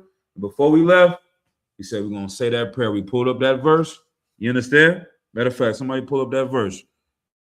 It's in the book of Matthew. Anything? You talking about our Father? Nah, John chapter 14, verse 13. I said, you know what? General Muhammad said it. I said, Kana the one Khan. You understand? He said, this is what it is.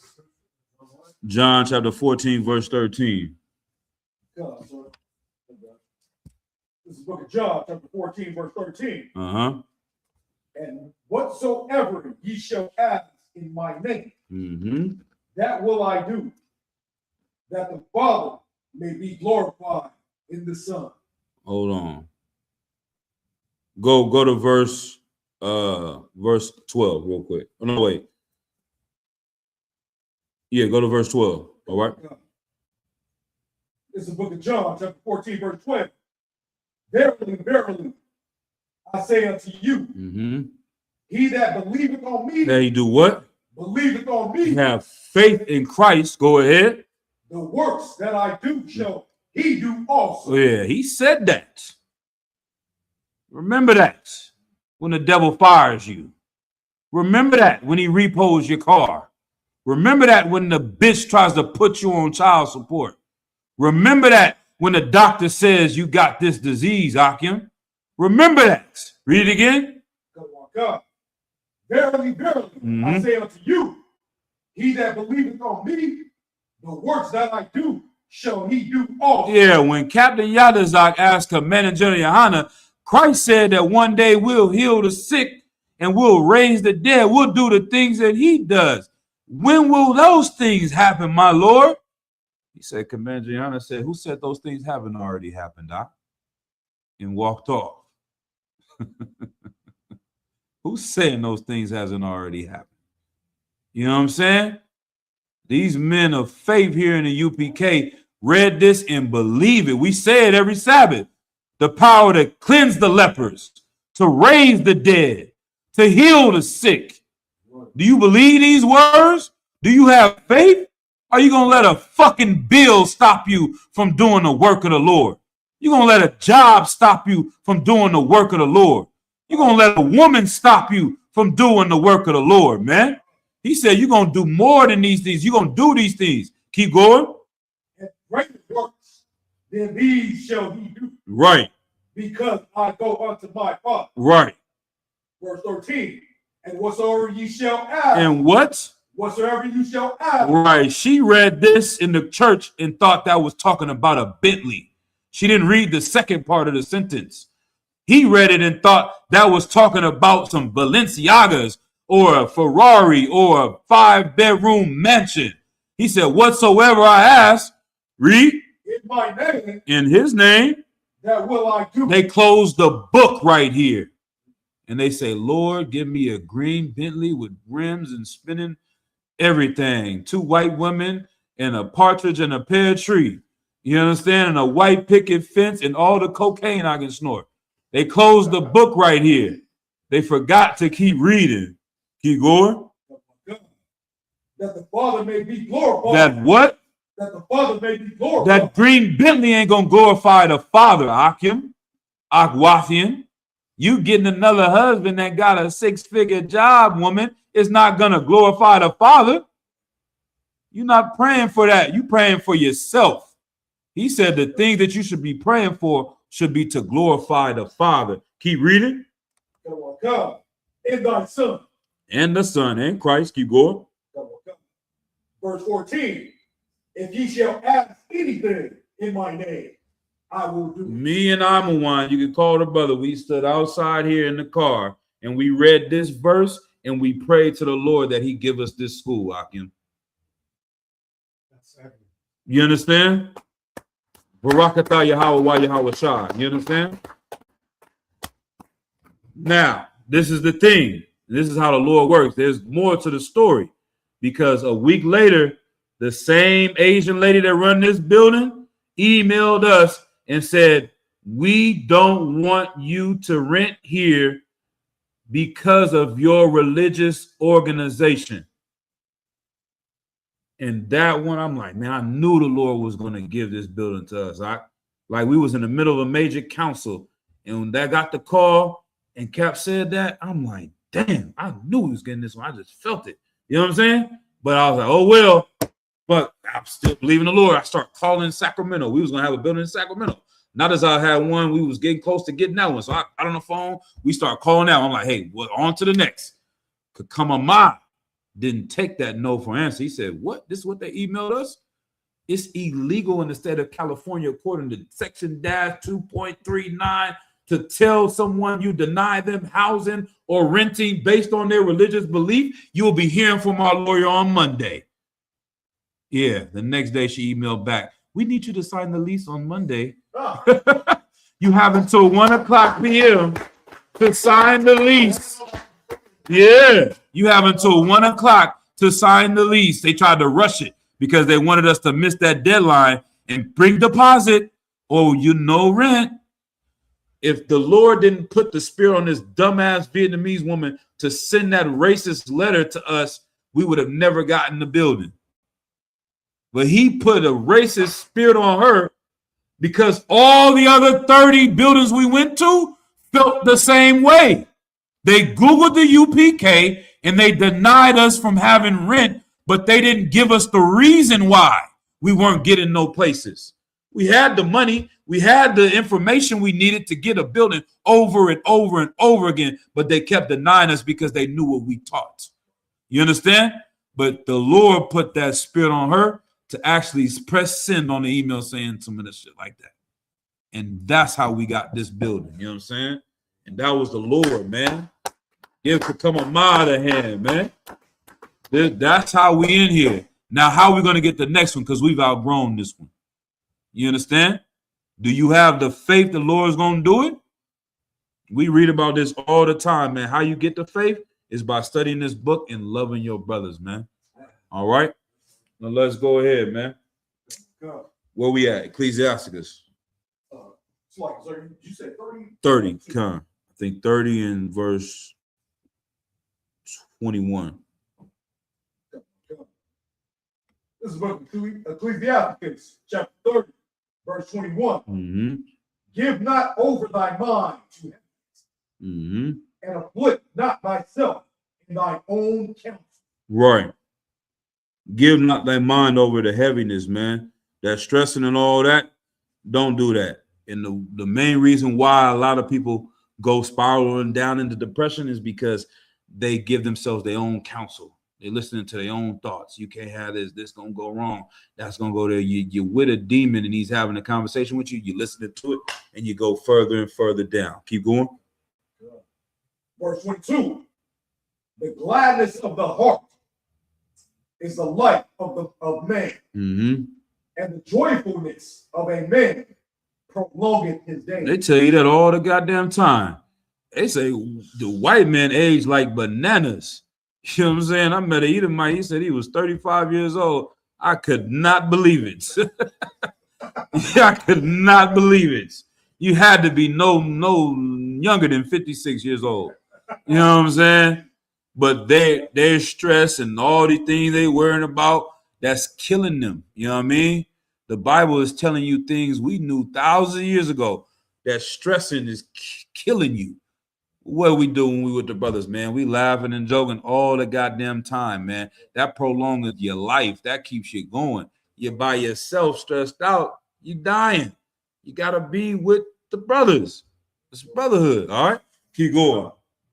Verse 23. Uh-huh. Love thy own soul and comfort thine heart. Right. Remove sorrow far from you, for sorrow hath killed many, Damn. Sadness has killed many. Stress. and there is no profit therein. Yeah, that fear. Yeah. No profit ain't gonna help you. Ain't doing nothing for you, man. You can't change your height. Go ahead. It's like, I just want to say, and you know, I got the original King James Version now, the new one. Right, right. You know, I just happened to bring this one, and I got this shit marked down on this part. Oh, okay. You'd have been across it before. Yeah.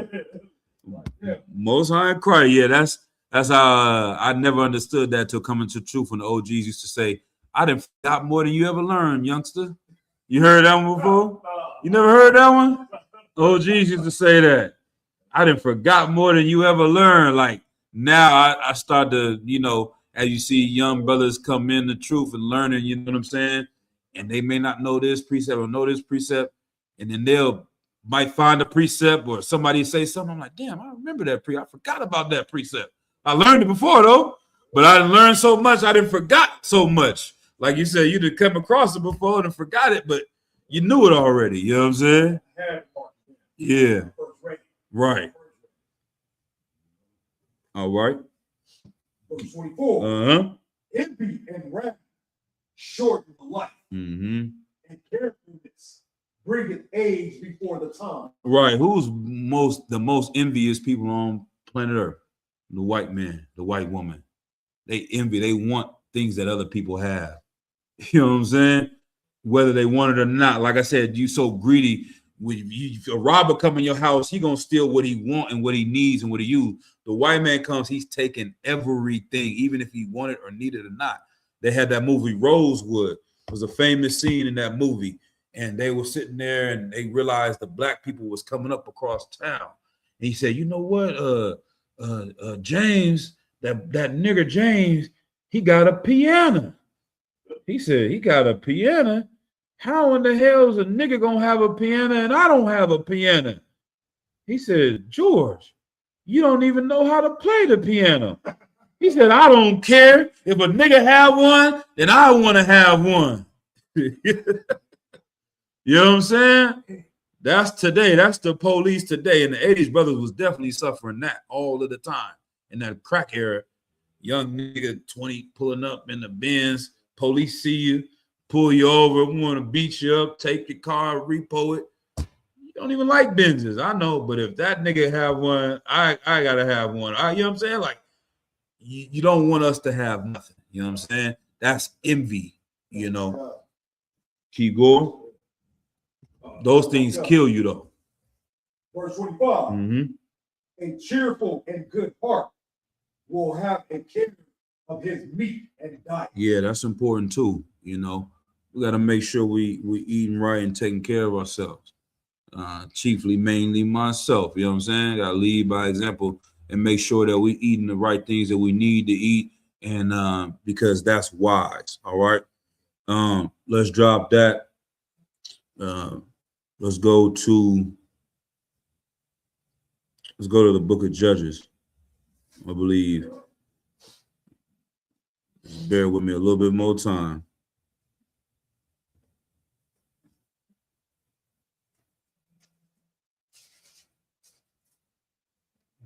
Judges chapter 6. Is that the story of Gideon?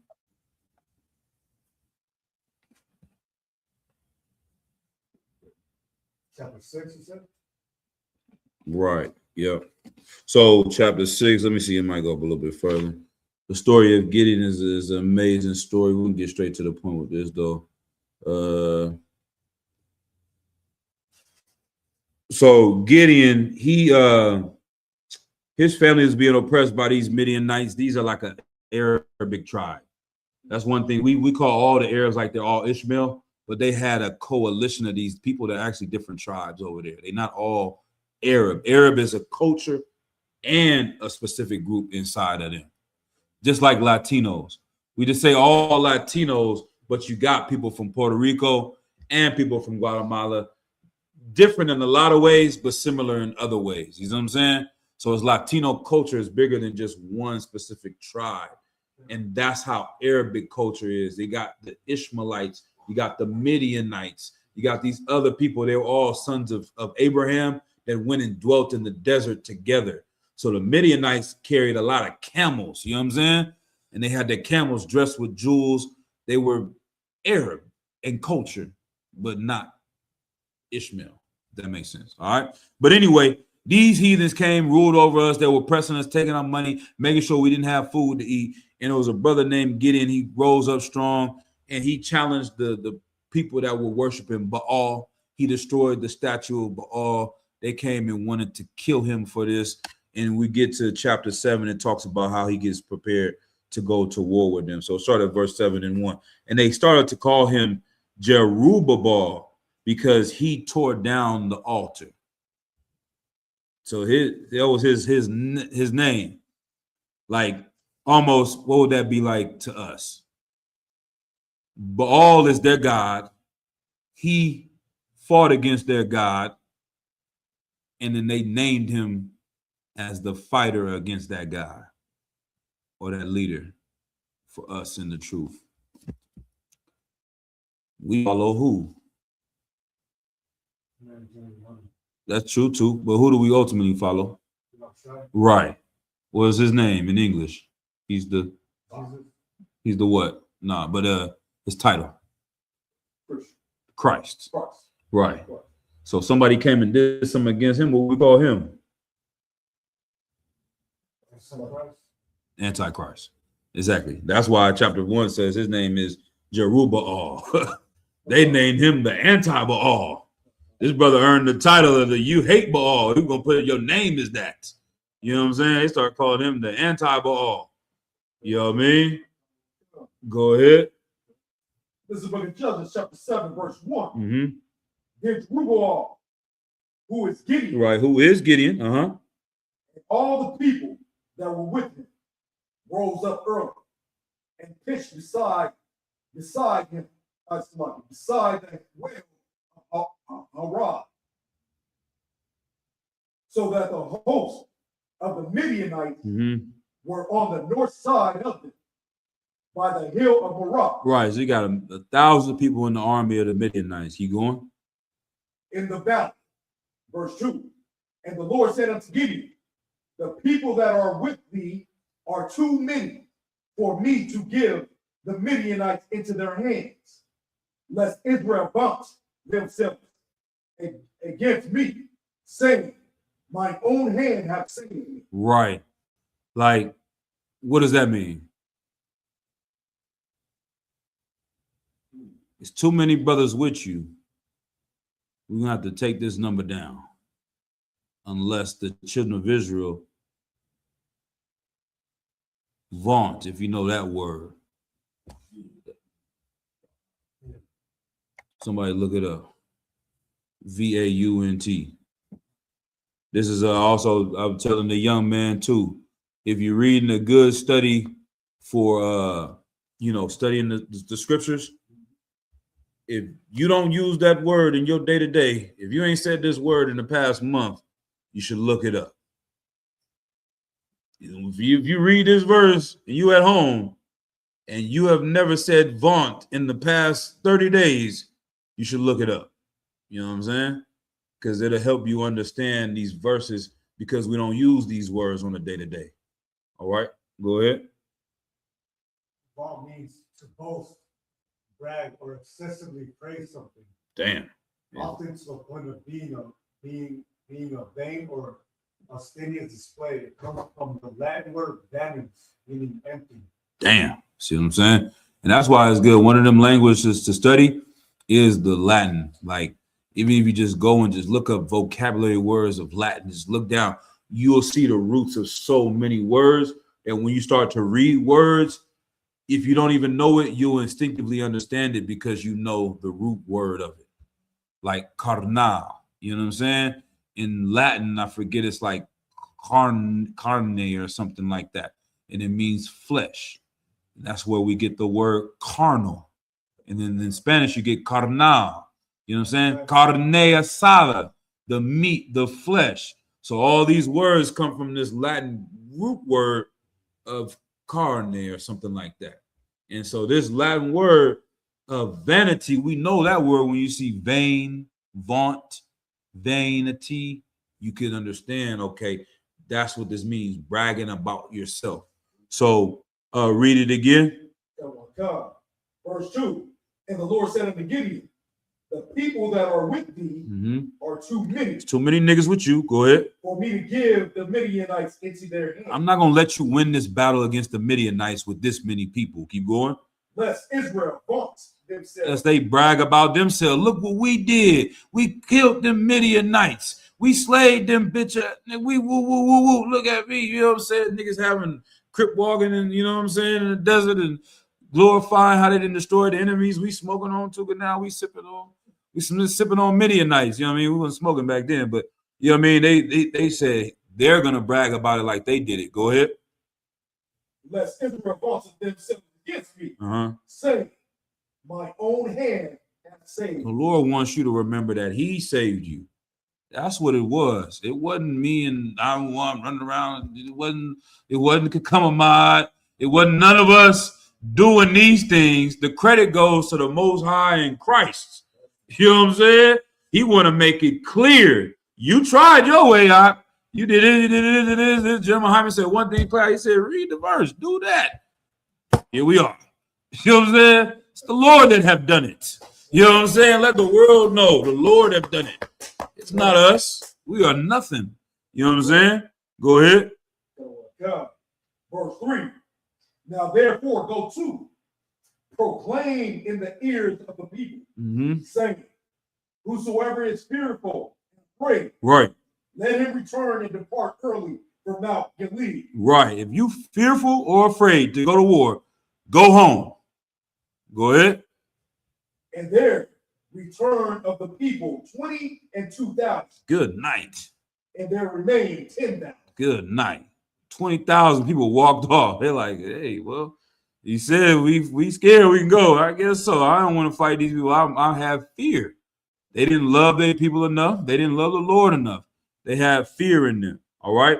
It drops down and explains a little bit more. The Lord broke that number all the way down to 300 people. He said it was still too many with 10,000. He got it down to 300 people so that we could write in this book, in this record today.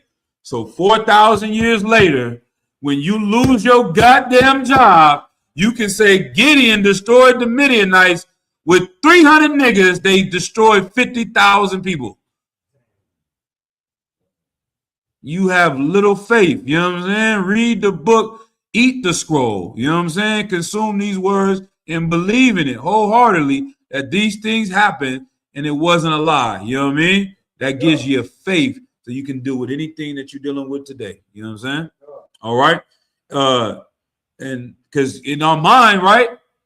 That's what I always love to say. Like, we love to say, oh, I'm seed of Abraham. I'm Isaac, Jacob, Isaac. Everybody, who? You know, when they said, yeah, what's up? They said he went to the generals and tried to make a movie about Christ. He's like, I'm gonna play Christ. He's in a major council. It's like, general, we want to make a movie about Christ, and I'm gonna play Christ. Sit down, Doc. Everybody always wants to be Jesus. How come nobody wants to be the water boy? How come nobody wants to be the guy that just held the bucket of fish that passed out the fish and the bread? We're not making it, Doc. That's it. You know what I'm saying? Like, but the spirit behind that is so wise because, you know, we say we've been here before. We've all done this before. I was telling a young man this the other day, man. We've all done this before. We've been here before. We was in the truth before. You like, am I Isaiah? Am I Jeremiah? Am I Ezekiel? Everybody want to be the top niggas in the Bible. Am I Josiah? Am I, who am I? Am I Joshua? Why can't you just be the nigga in the crowd that was like, damn, Christ is heavy? Yo, that's right. You was that nigga. Well, I'm good with being that nigga. You know what I'm saying? That's still an important nigga in the book. You know what I mean? Like, it's okay. You know what I mean? But we read about Abraham and we try to say, I'm from the cloth of Abraham. I'm the seed of Abraham. But would you put your son on the altar and kill him? Nigga, you wouldn't miss basketball practice with the little nigga to come to camp. I don't believe you. You know what I'm saying? You talking about you going, Lord, I give you my only son. I'll kill him for you, Lord. Come to class. You know what I mean? It's not that hard. You know what I mean? I'm saying all that to say, and not talking about none of you brothers, none of them brothers, and all. I'm just saying, like, this thing we read about the book, and we want to be cut from the cloth of these men. If Gideon went to war with thousands of people with 300, you want to be one of those 300, don't you? You don't want to be the nigga that walked off when it was 20,000. You said, no, I was one of the niggas that stayed. I was the one of the 300. That's who we are in the UPK. You understand? That's who the brothers we labor with here, man. Go ahead. The movie 300, right? Were those brothers actually Judites? Like in that movie, or was it?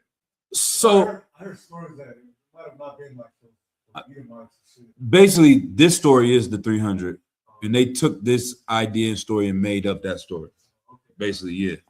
So this is more than just Judites too, because they said he called Ephraim, he called Manasseh, he called Asher, Zebulun, Naphtali. These was a lot of so-called Latinos today that's in this story, because you read in verse 35 of chapter 6, he said he sent messengers to Manasseh and Asher and Zebulun and Naphtali. A lot of these brothers that came and fought with Gideon was Latino brothers. You know what I'm saying? But yeah, so that's that. He cut them down. We're gonna skip for time's sake, but that's the story. It's a good story. But the fact that I just want to emphasize, he said the ones that were fearful, he sent home. You know what I'm saying? They didn't have enough love for their people to fight this battle. All right, drop that one. Now give me Deuteronomy 20:1. It's another one. They say, you know, the law, statutes, and commandments. We love to 20:1. We love to say, you know, we don't eat pork, don't eat shrimp, don't eat crab, don't eat lobster. You know what I'm saying? Christ said, you guys talking to the Sadducees and Pharisees, you worry about, you know, tithes and cumin and anise, but the weightier matters of the law, which is faith and mercy, you forget, you ignore those. I'm paraphrasing it horribly. It's Matthew 23:23, but it's one of my favorite verses. But basically, they were worrying about all these laws saying I pay my tithes, but they hated each other. One of these laws that we often forget about or don't hear about is this one right here. Is very important. You know, it's against the law to fear another nation. Y'all know that? Y'all know that? It's against our law to fear another army, another military. Go ahead and read it, Doc. It's the book of Deuteronomy, chapter 20. I pray you understand. When thou goest out to battle against thy enemies. Right? When thou goest to battle against thine enemies, them brothers were breaking a law when they walked off. Go ahead. And see its horses and chariots. and tanks and drones and, you know what I'm saying, Black Hawks. Go ahead. And a people more than thou. Yeah, thousands of men. Go ahead. Be not afraid. What does it say? Be not afraid. One more time. Be not afraid. Is this a suggestion? This is an order. We in Deuteronomy. This is a law, statute, and commandment. Be not afraid of them. Keep going. For thy Lord thy God is with thee. Because of what? For the Lord thy God is with thee. Yeah, the Lord is with you, unless he's not. Maybe you might want to get that right. Why is he not with you? Because you ain't with him. But if you with him and you obeying all these laws that he just told you to do, I don't give a damn. There's 1 million niggas out there. He did it to the Midianites. He can't do it today. When we made a deal with the Romans because we were fearful of them and fearful of the Greeks, and they ended up enslaving us. We made deals with these other nations and they ended up enslaving us. They were supposed to not fear them at all and fight, you know what I'm saying? And let the Lord deliver them. Go ahead.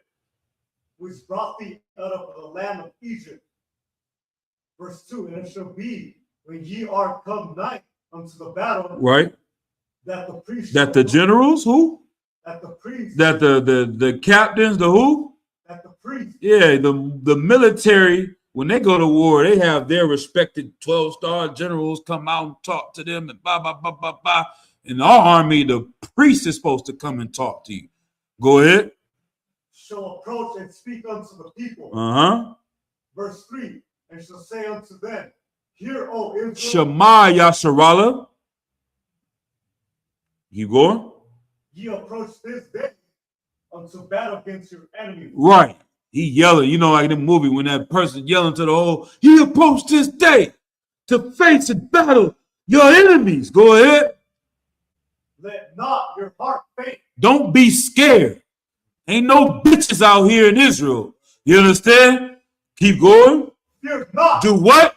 Fear not. One more time. Fear not. Kwam Yashala! You understand? And the crowd, they yell, Kwam Yashala. You know what I'm saying? Fear not. Fear kills your faith. You know what I'm saying?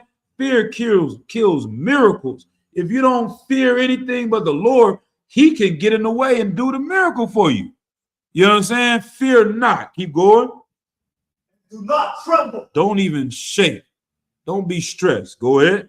Neither be ye terrified because of them. Right. Keep going. Verse 4. For the Lord your God is he that God is with you. That goeth with you, right? With you, to fight for you against your enemies. To save you. Shalom. You know what I'm saying? Get a Lord a hand. Right? That's it right there, man. There's nothing else to be scared of. This is the battlefield. You're seeing niggas' eyes and arms get cut off. Somebody gonna die out there. He didn't say ain't everybody gonna live, but nigga don't not fight. You know what I'm saying? You gotta have that same strength like Yashikar. If I'm gonna die, let it be today fighting for my people. For Rasa, you know what I'm saying? That's brotherhood. And that we all can be free. You know what I'm saying? And the Lord may use me to go out first and get my goddamn head chopped off so that these niggas in the back can win and defeat the battle. But we're going to go out here and we ain't going to fear them. We ain't going to fear death. We're going to do what's right because the Lord told us to do that. That's a law. You know what I'm saying? So, yeah, we can't be fearful of nothing but the Lord. Anything else that's giving you stress, that's a demon, man. And you got to get rooted in these scriptures, be around the brothers, and you're going to fight that. You're going to win. You know what I'm saying? We're going to fight it together. All right. But that's the class. If you can read the security announcements, shut it down. Lock it. The water to y'all brothers, man. Amazing brothers doing their work out here, man. The yacht coming up strong. I love to see it, man. The Spirit of the Lord is upon this brother in the yacht. And the same thing I said about other brothers, man. You go against him, Lord be with you. I don't know where these announcements are at, though. So like it. We might have to. I got a lot of stuff up here. We'll find it after class. We can just do a salute there. Got one God. Uh-huh. Men of Israel, gonna give one great salute to the chief. Men of Israel, Mother Shabbat, Mother Barak, Yahweh Hashem Yahweh Shabbat, Yahweh Hashem Yahweh Yahweh. Men of Israel, gonna give one great salute to the chief, to the listeners online. Men of Israel, Shabbat, Mother Barak, Yahweh Hashem Yahweh. Dismissed. Man, Most High Christ, the water to you, man. Most High Christ get the credit, man. Thank you for your service as well. And if you are in the area or you need to reach out, just let us know. We'll be here next week every Thursday to answer your question if I did earlier. Yep, every Thursday around 7 to 9 o'clock, 7:30. If we not started at 7, we'll be here at 7:30. All right, shalom.